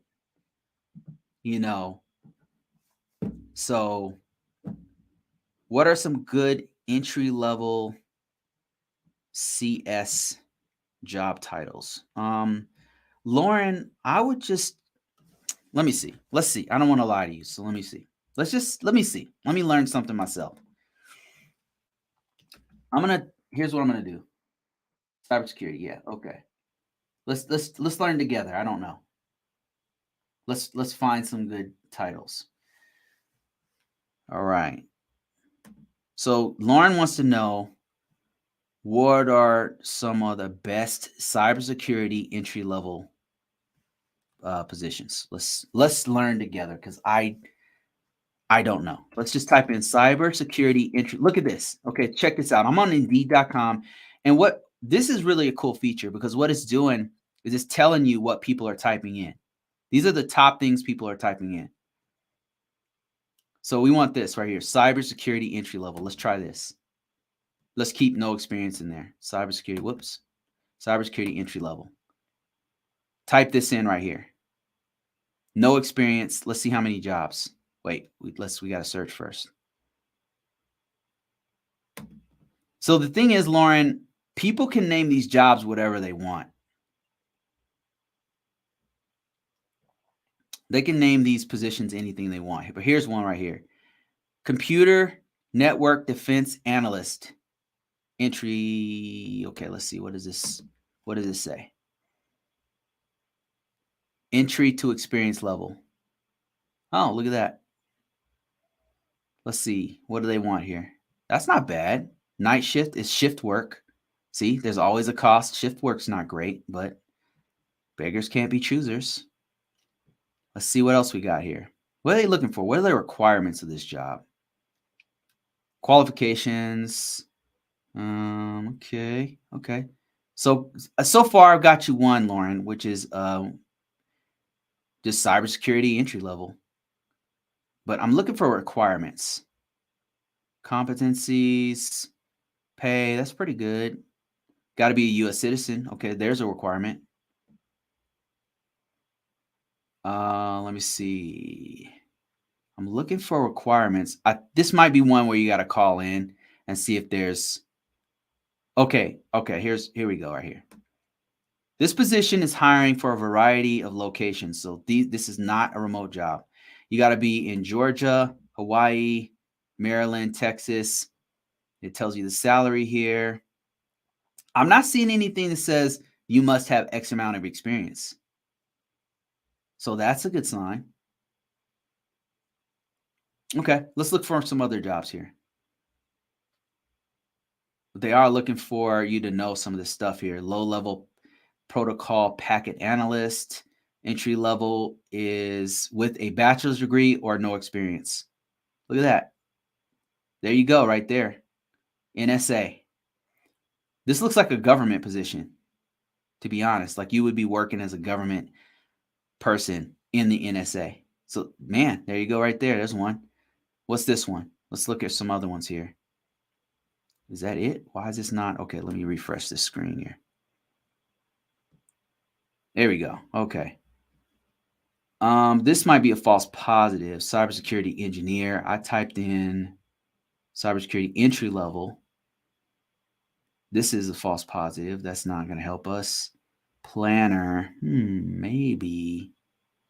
Let's see what this one's all about.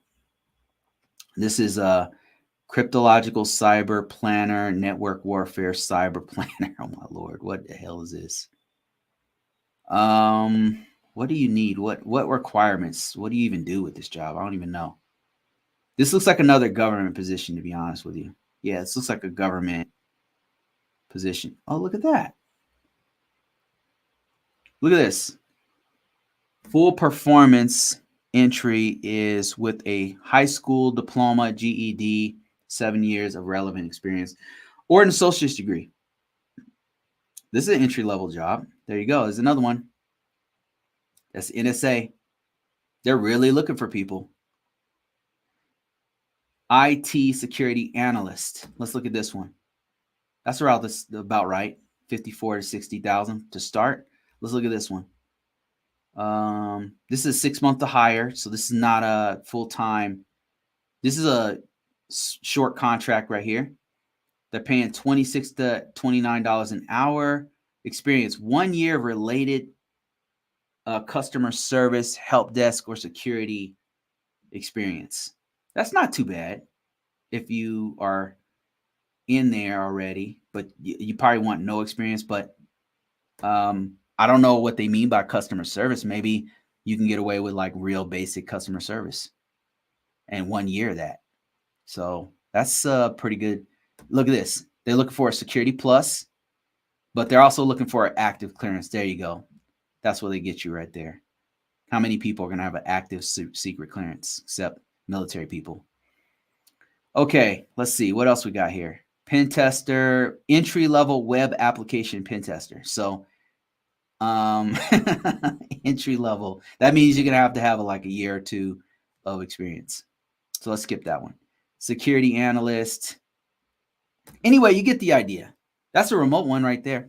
You guys get the idea. They do exist. You just got to go looking for them. Every one of them comes with some kind of gotcha. My first one outside the military was a gotcha.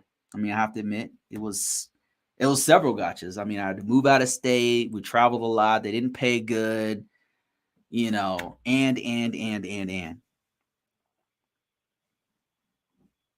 Can we get a job without experience? Yep, I just showed I'm sorry you missed it, but I just went through that a few times. You can find it with no experience. Go to Indeed.com and search it, and there's a drop down that says a filter for no experience. That we've just looked at it like 3 times. How long did you stay in the first gotcha job? Great question. I was prepared to stay there longer. So I'm full disclosure. So my first job out of the military, the gotchas were I had to move to another state. I wanted to stay in California. I couldn't make enough to live there. So I was like, I got to move. So I moved to Colorado. Gotcha number 1. Had to move out of state. Crazy. I had a family, everything. It was brutal. Luckily, I had a buddy here in Colorado. Next gotcha is a Field Tech 1, which is the lowest level position under a low level dude. My buddy now, who's freaking a brilliant guy, but he became my mentor. But we were both low level dudes. But he was like here, and he was my supervisor. He wasn't my super. We were peers, but he was mentoring me, and I was doing whatever he said. So that's another thing. My position was low. I was a Field Tech 1. Another thing, I think he was a Field Tech 2. I was a Field Tech 1. So I was like the lowest I'm making the lowest amount of money. And then at that organization. Another thing is the money. Like the money I was making, I was an E5 in the military. Like it was 20 years ago. So I was making, I was making like 45 in the military with all the benefits and everything. It was more like 35. But since I give you government housing, all this is probably like 45 a year. My captain tried to talk me out of getting out of the military. He was like, man, he broke it all down on a whiteboard. He's like, look, I said, man, I make 35. I'm an E5. I mean, sir, I make 35,000 a year. I'm trying to get out of the military, make more. And he says, man, look, and he was right. He said, Sergeant, look, I was a sergeant at the time. You get out, I'm telling you, they're going to pay you more, but you got to pay for housing. You got to pay for medical. You got to pay for dental. You got kids? Yeah, you got to pay for that. You got to pay for this. You got a free gym on the base. He was absolutely right. I wasn't hearing nothing he said. I was like, I got to get the hell out there. They're trying to send me to Afghanistan again. They're trying to double send me to Afghanistan. Like, what kind of shit is that? So anyway, I was like, no, I'm getting out, sir. So anyway, so I get out. I'm making 45, right? And I'm thinking, oh shit, 45, that's what I'm talking about. And 45 was not enough. It wasn't enough. I had got a house. I had a kid. My wife was pregnant. She was pregnant and we had a baby and it was expensive as hell. I mean, it was a nightmare. I had to go medical. I had no idea medical in the US was so bad. I got freaking murdered, man. I got freaking murdered, man. So I'm like, damn, what the hell am I gonna do? I had to so yeah, there was a bunch of gotchas. But the original question was, how long did I stay there? So I was trying to stay there for a long time because I really liked my coworker was teaching me all this stuff. I was doing like stuff I wanted to do. And I was trying to stay there and just like level up there. But my coworker, who was my mentor, he was about to leave. So as soon as he said that, I said, I am out of here. And I left immediately. I put my resume out there and went straight to a cybersecurity job. So I was there for about 8 months and got like 25% raise or something. That was nice.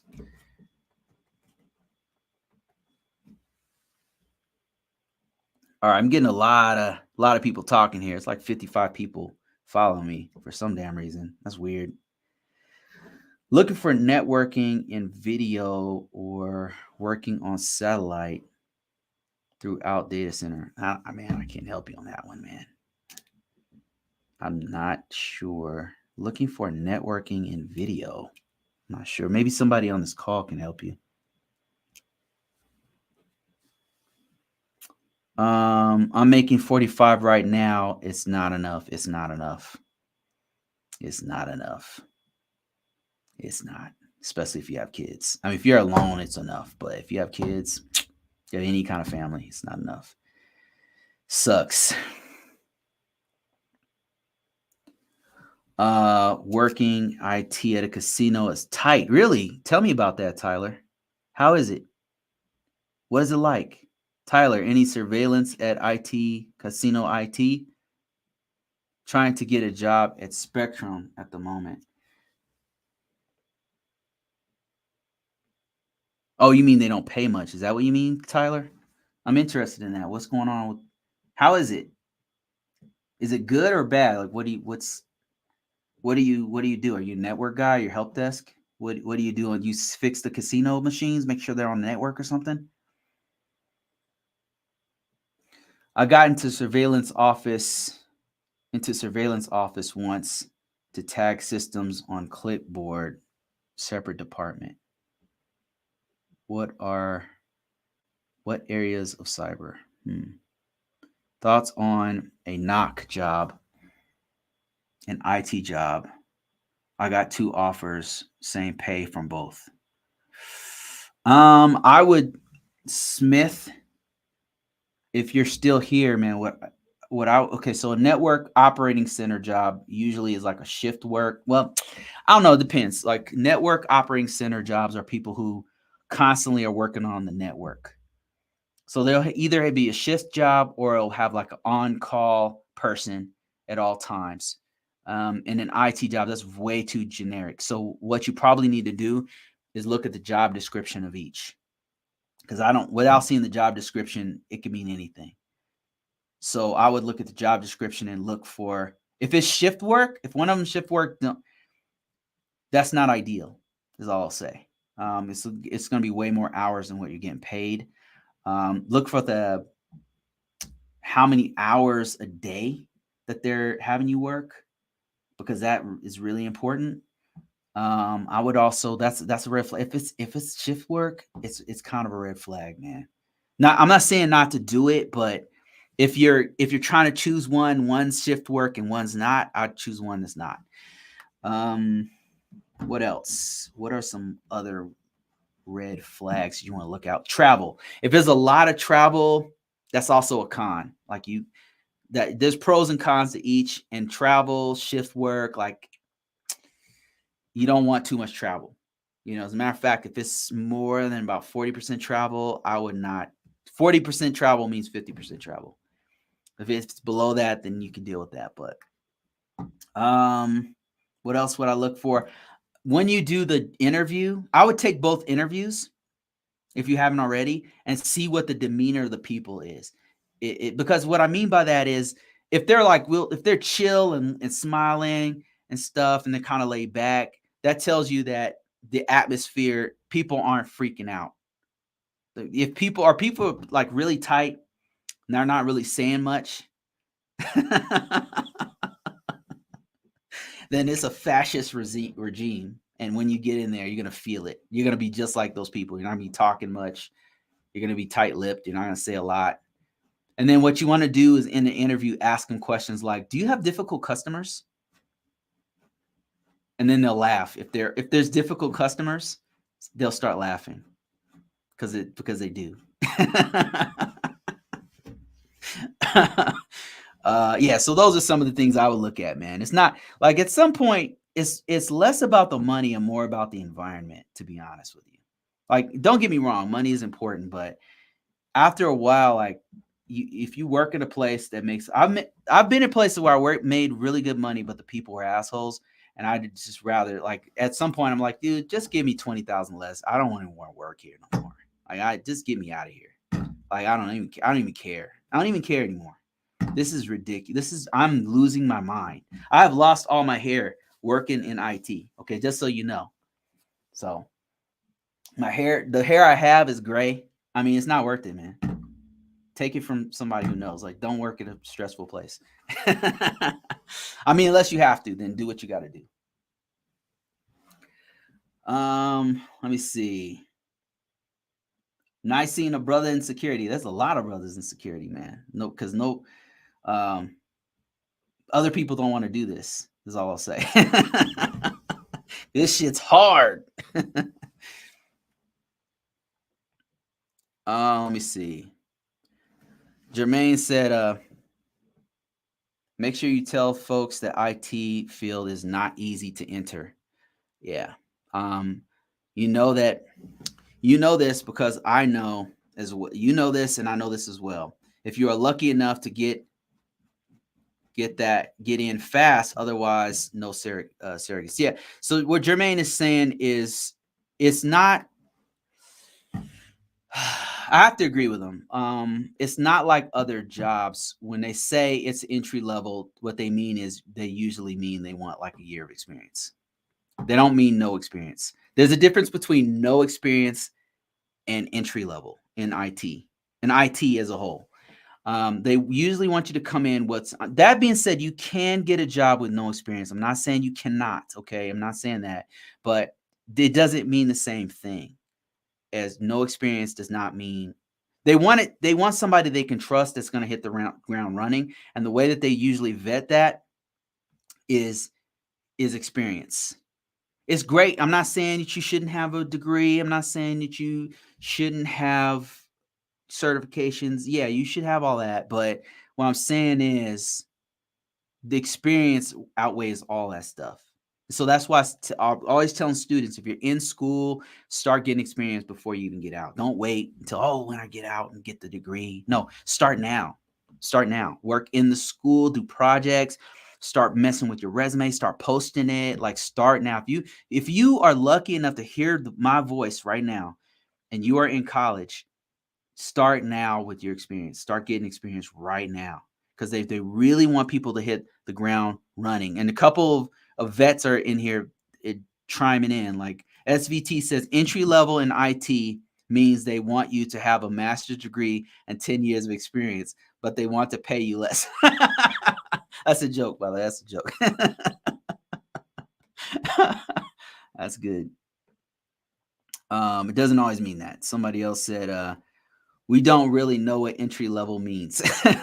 These are vets telling you. These are people who are in the field. So entry level, I'm just, from my experiences, I'm just telling you, entry level does not mean no experience. Okay, it's two different things. Entry level means they still want experience. Usually, if you look for jobs with no experience, then okay, right? But they do not pay well. Those ones are local. They don't pay well. I'm not saying don't get them. I'm saying that's if you want to get your foot in the door, get those jobs.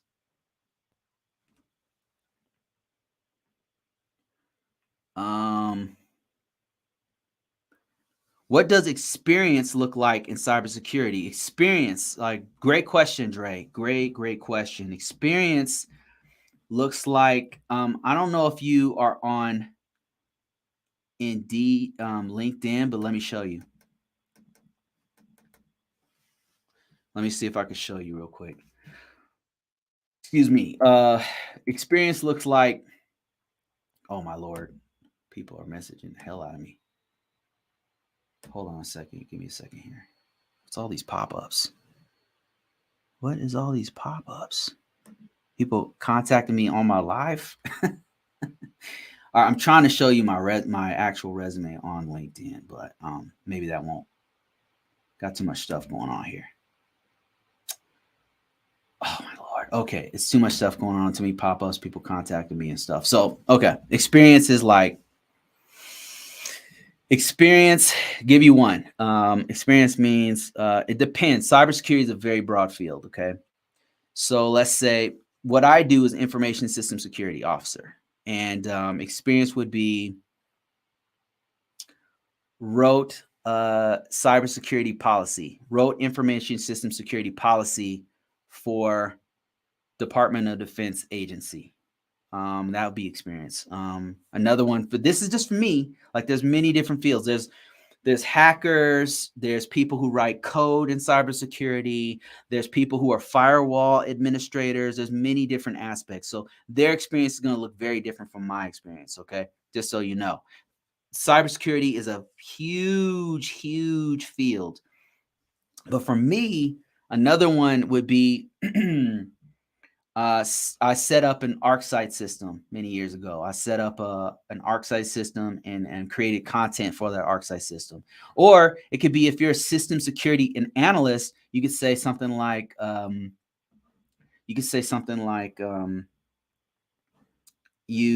experience would be that you monitored, you are familiar with, no, you are able to create content for Splunk for a Splunk scene. You can say that. Another one would be for me is um,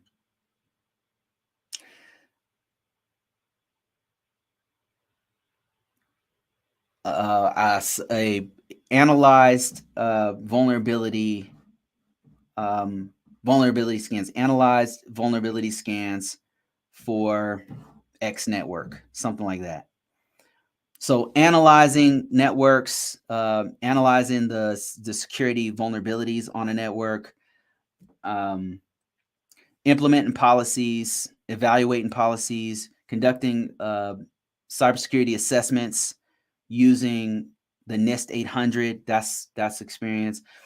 Conducted PCI compliance assessments on a network. That's from my perspective. If you happen to be a firewall administrator, you could say something like troubleshot Palo Alto firewall.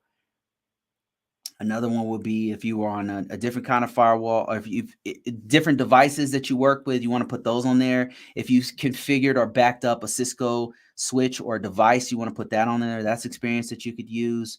Conducted backups. Backups are cybersecurity. That's a really good question. Like these are the things that you should put on your resume. A lot of people just think it's hacking and stuff like that. It's not just hacking, right? It's a very broad field, and so it includes things like doing an inventory on systems, like making sure that the organization is not, everybody's not just downloading any kind of software. That's security. Making sure that you have an inventory of all the hardware devices on a network. That's security.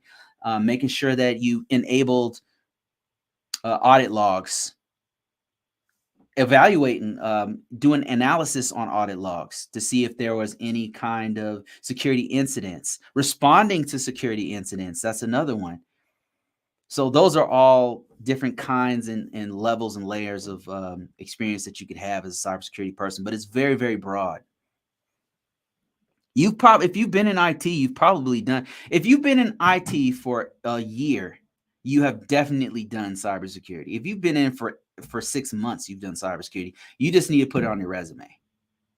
If you've been in IT, help desk, customer service, where you're walking people through troubleshooting, you have done some level of cybersecurity. You just need to articulate it. You need to put it on your resume.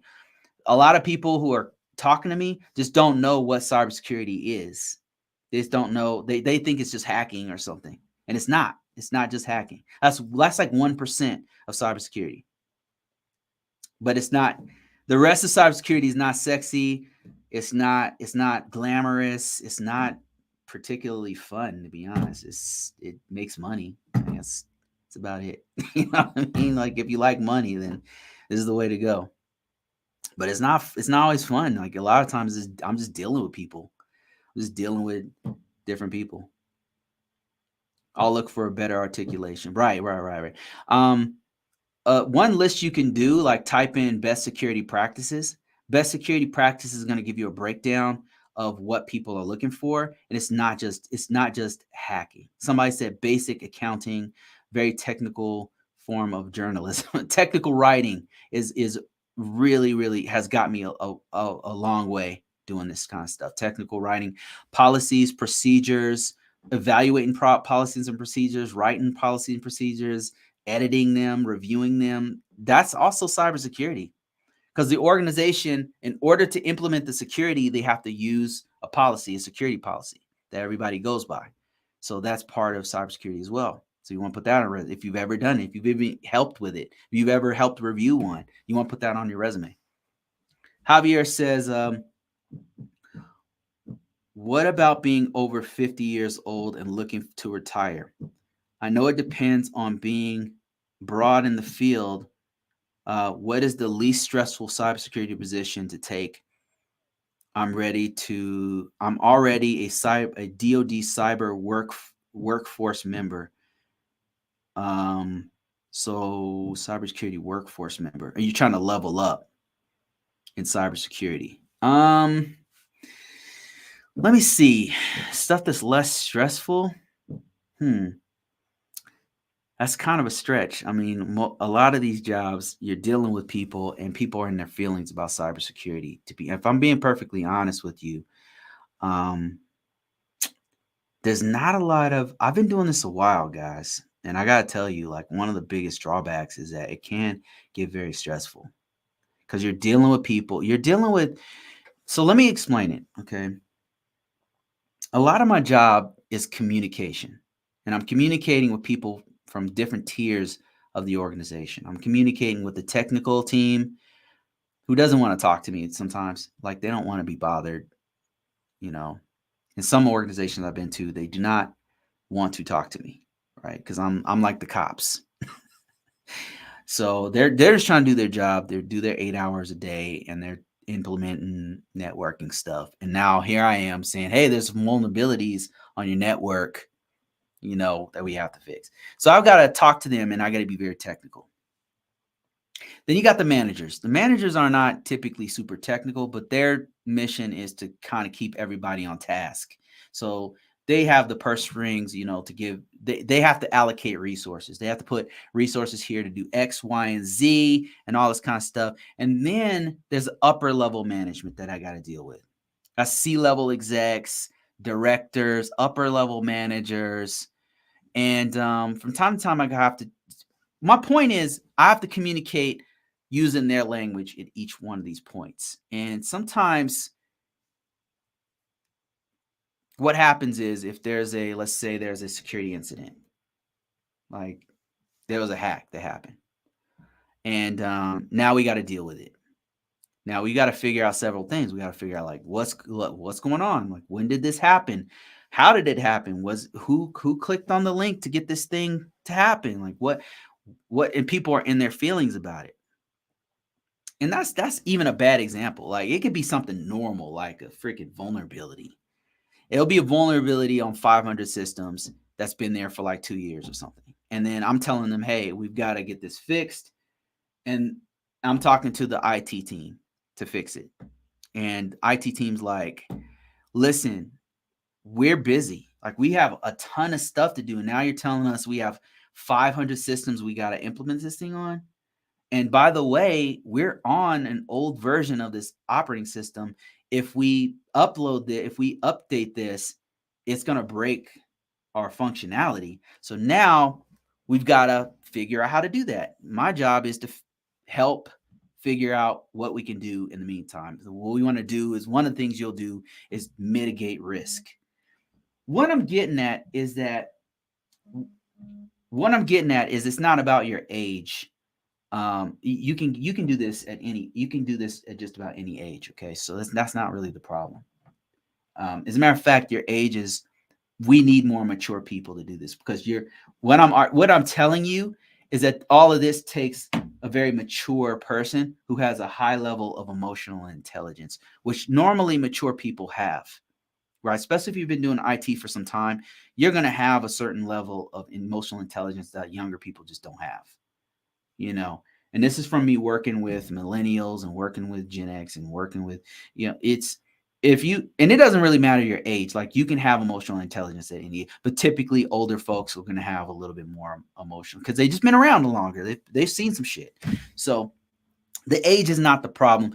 If I was, as an older person, if I'm just coming into this, I'd probably stick to management type stuff. I'd probably stick to less technical stuff and more like a management type role. I would probably do project management. If you were watching me for some time, I mentioned it quite a bit because I have friends of coworkers of mine who went from IT to go get something like a PMP, a project manager certification.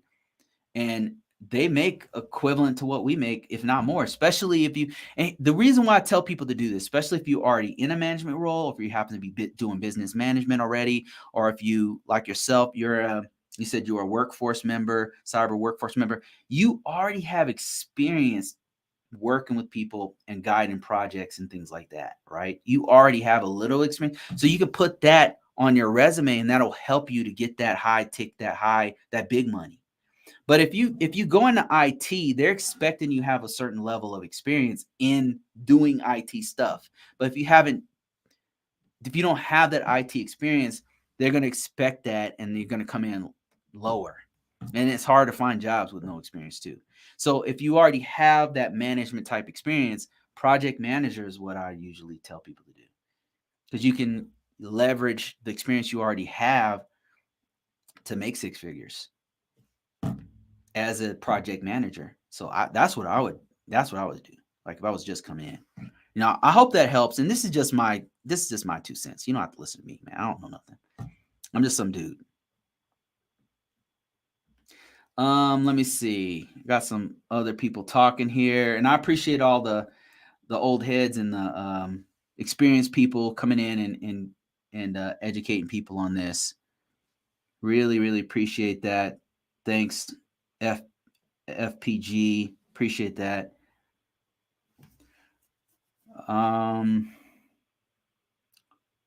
Would joining or starting a club in college for cybersecurity be smart for experience? I mean, that's cool, but another thing you can do, Jay, is see if they have a working student program. A lot of schools have like a working a lot of schools. I know, like at the community college I went to, and then at University of Phoenix and all those, they have some kind of working student programs. Usually, I would look for those. Another thing that you could do is do projects. If there's like a club where like that's club you want to start, maybe you guys start the club, and then what you'll do is do projects inside the club. Maybe set up like a network. Like let's say there's another event. Like you hook up this club of like 3 or 4 people who are cybersecurity people, and you guys are doing your thing. And they'll say there's like a event at the school, and you guys say we want to set up Wi-Fi for this event, right? And just be proactive and go out there and set up a Wi-Fi for that event. Like you could do stuff like that. Another thing is just go in the community. If there's any way you could, just wondering, I'm an intern right now, want to sharpen my resume. Oh, okay. Yeah, that's great, man. You're an intern? If you don't mind me asking, what do you do as an intern? That's great. You're going the right direction, Jay. That's awesome, man. That's what you want to do. That's what I'm always telling students to do. Like get experience before you get out, because that's the stuff you want to put on your resume, man. Because that all the stuff you're doing as an intern, it counts. Now you just gotta articulate it the right way. Like you've gotta, like I was telling you, like it's not just hacking, right? It's not just hacking. Just help desk right now, migrating people over to Azure. Oh man, that's awesome. Bro, you're on the right track. That's what you want to do, Jay. Jay, listen, man, you're on the right track. That's what you do. Going to Azure. Do you have a Azure certification? They have I think it's called AZ900 that you probably want to get. Put all that on your resume, man. If you want to know how to word it on your resume, go on LinkedIn and look at other people's resume and look at how they word their work in cloud. Whenever they're migrating people to cloud services, there's a way that they put it on their resume. I have you on LinkedIn. Awesome. Internships are great. Not every opportunity has a paycheck attached to it. But the thing is that experience is going to pay you in the end. So that's why I say, like, whatever you can do. Help desk is win-win, but to escalate from there takes time, maybe supervisor. I mean, the thing is, I think what happens with a lot of help desk people is they just don't know how to, it just seems like from all the people who ask me questions, it just seems like they don't realize what's valuable. They don't realize what employers are looking for cybersecurity. That's what it seems. Even when I read resumes, they have the wrong stuff on there. Like one time I was reading somebody's resume. I'm like, man, I'm trying to get I want to be a SOC analyst. I'm looking at their resume and it's got, it's got IT help desk stuff on it and they did cloud stuff and everything. And I said, hey, have you ever worked on, I said, here's some tools. Like, have you ever done any of these tools right here? Have you ever done, I mentioned like Splunk and some vulnerability scanners and like Nmap and all this all the tools that you would use as a security analyst, right? Or Wireshark and all this other stuff. And I said, oh yeah, I used Wireshark and I used Net. I'm like, what the fuck? Like, what the? Then why is that on your resume? I said, you have to put that on your resume. Like, it has to be, yeah, like that's what they're looking for. Like, if you've done Nessus before, you got to put it on there. They're like, oh yeah, I use this. They're naming all stuff I've never even heard of. I was like, you got to put that on your resume. It seems like a lot of help desk people who have IT experience, they just don't know what the field that they're looking for. They don't know what to put. They don't know what's valuable. And what I'm telling you to do is reverse engineer it. Go to LinkedIn, look at people's resumes who are in your field that you want to. If you're trying to get into forensics, look for people who are already in forensics. If you're trying to get into cybersecurity analyst work, if you're trying to get into what I do, which is compliance, NIST 800 compliance, go to LinkedIn, type that in, whatever the keyword, whatever the role you're trying to do, and then look for people. Look at people. And then look at their resume. Some people don't share their resume out there, right? But some people do. Look at their resume and see what they're putting on there. Why is the algorithm choosing them to be on the top, right? And then another thing you want to do is look at the jobs and reverse engineer that. Look at what employers are looking for if you're trying to do forensics, data forensics. Look at what people are looking for in there and then try to incorporate that into your resume. I'm not telling you to lie in your resume. I'm just telling you, let's say you want to be a data forensics guy and you find out that everybody's wanting that you to know Encase or FTK, right? And you're like, what is that? You go and Google it and you're like, oh, Encase is a leading forensics tool. See if you can get a copy of it. Now, Encase is a bad example because it's very hard to get hold of, and it's like $15K or something to get. So probably it's not good. But FTK is not. I believe you can get a copy of FTK from somewhere. And so look at the forensics tools. Go take a look at it. Work with it. That way you can say, I'm familiar with FTK or whatever tools. That's just an example. But at least you want to get it mentioned on your resume. So when these employers are looking for you and they're searching for people and they type in FTK, we need somebody with FTK, your stuff will pop up. And they might see something on your resume that they really like. Maybe it's not FTK because you just said you're familiar with FTK and all you did was download it and mess with it a little bit. You're familiar with it, but maybe they want somebody with more experience or whatever, but maybe they see something else on your resume that's good. They might even have another position for you.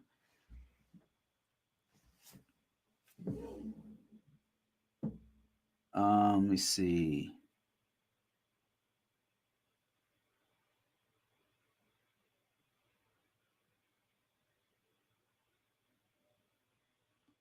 No, starting cybersecurity clubs like starting club for what the hell? I disagree with that. FPG.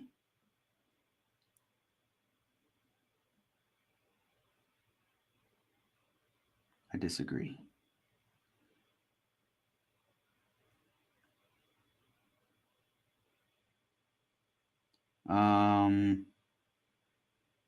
If possible, would you send me your resume? If possible, could I send you my resume? So I would say I don't have time. I don't have time to look at resumes. But what you could do, Jay, is go to ChatGPT and put your resume in there. What you want to do is do the prompt that says, trying to get in cybersecurity.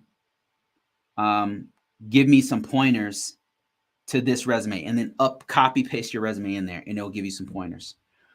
Another thing you can do is copy and paste a job description, the job description you want, put it into copy paste it into ChatGPT and tell ChatGPT, I'm trying to make my resume fit this description.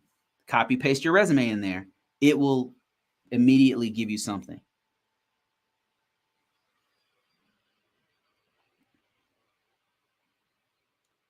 So lying in professional setting is an art. Lying is expected, but within boundaries. I'm not encouraging anybody to lie on the resume. And the reason why I personally don't lie on my resume is because in the interview, I don't want a job that I'm not qualified for. I'm not trying to get into a job that I'm I'm gonna sink as soon as I get in there. And a lot of times, like I said, I'm vetting them. I'm not trying to be in a job where they don't want me. I'm trying to go a place that I am wanted and I'm a valued member of that team. So that's just me. This is just my 2 cents, but it's good to have another person's perspective. So FPG is telling people to lie on their resume within boundaries. So that's cool. But for me, nope, I'm not going to do it because I'm not trying to work. I'm not trying to work anywhere that I'm not a valued member of the team. I'm not trying to be stressed out. I'm just telling you, like, I've been in jobs where I get in there, and this is a very small community, guys. This is a very, very small community. Like, people, several jobs I worked at, people will find me. I do not use my real name on the internet, but several times there's probably people from my job watching me right now. There's a very good chance, as a matter of fact. It's a small community. If you're lying on your resume, you will be fine at some point, especially in cybersecurity. They're gonna know, So I don't encourage anybody to do it. I just don't think it's a good idea. I just don't think it's a good idea. Don't do it. Just be truthful, especially like when you get in the interview. If they ask you a question and you don't know the answer, just tell them I don't know. I'm like cloud. Like I remember the current job I have. I had to go through like 5 interviews, and 4 out of 5 of those interviews asked me about cloud, and I had to tell them, I don't know cloud, but actually that's something I've been wanting to get in, so I'm really anxious to learn it. Right, the only thing I know about cloud is FedRAMP. I've gotten cloud systems certified. If that means anything to these guys, I was just telling that my only exposure to cloud. I don't have hands-on experience with cloud. However, I've worked with cloud systems and I've gotten them certified under this, and this. So I didn't want to get hired for a position and then I come in there and they're like, hey, by the way, we want you to install these 5 cloud systems. We want you to set up these 5 cloud containers. You know what I mean? Like, no, no, no, no, no, no. You know what I mean? And somebody says, I've done cybersecurity. It's not worth the stress. So it's just, don't do it. Like, it's just not worth it. It's better to just move on to another job. Because cybersecurity is different in that there's a certain level of trust that's given to you that you don't get in other jobs. And so when you get a person in there who doesn't know what they're doing, and honestly, I've worked with people like this before. They get a person in there who, I'm not going to mention any names or anything, but I worked with some people who they were just very, very good at manipulating people. And this guy became like the second in command. And what an asshole this guy was. He made nothing but, he caused so much problems with everybody. He made everybody's job harder because he wasn't just a liar. He would just go around talking crap about people. Like, he was just an asshole. He made everybody's life harder. And I swear to God, if anybody calls me about this guy and asks me if this guy makes the mistake of listing me as one of his references, I'm not going to be kind to this man. This man caused so many problems at that organization that I swear to God, I hope that this guy put me on as a reference, because this man, he caused some. This is a small world. This is a very small world. We know each other, you know. So, I mean, don't do it. Don't lie on your resume. Just be honest. I mean, I would take an honest person who doesn't know as much but is willing to learn than a freaking liar, manipulative person who doesn't listen, who has a lot of experience. I'd rather have this person who admits, hey, I don't know, but I want to find out. I want to find out together. This is something I wanted to get into. I want somebody eager to learn, rather than some empire builder who wants to get in there, pretend like they know everything, and lead everybody off a cliff.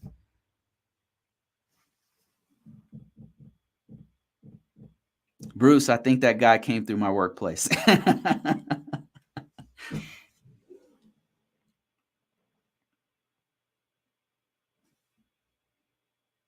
All right. I think that's it, guys. Thanks for your time. I really appreciate everybody who's been watching. It's a been different. I just kind of just got on here and start talking. Maybe I'll do this next time.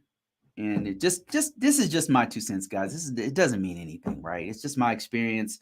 But my hope is that you could see my perspective, and maybe it will give you a way to help you with your own perspective, right?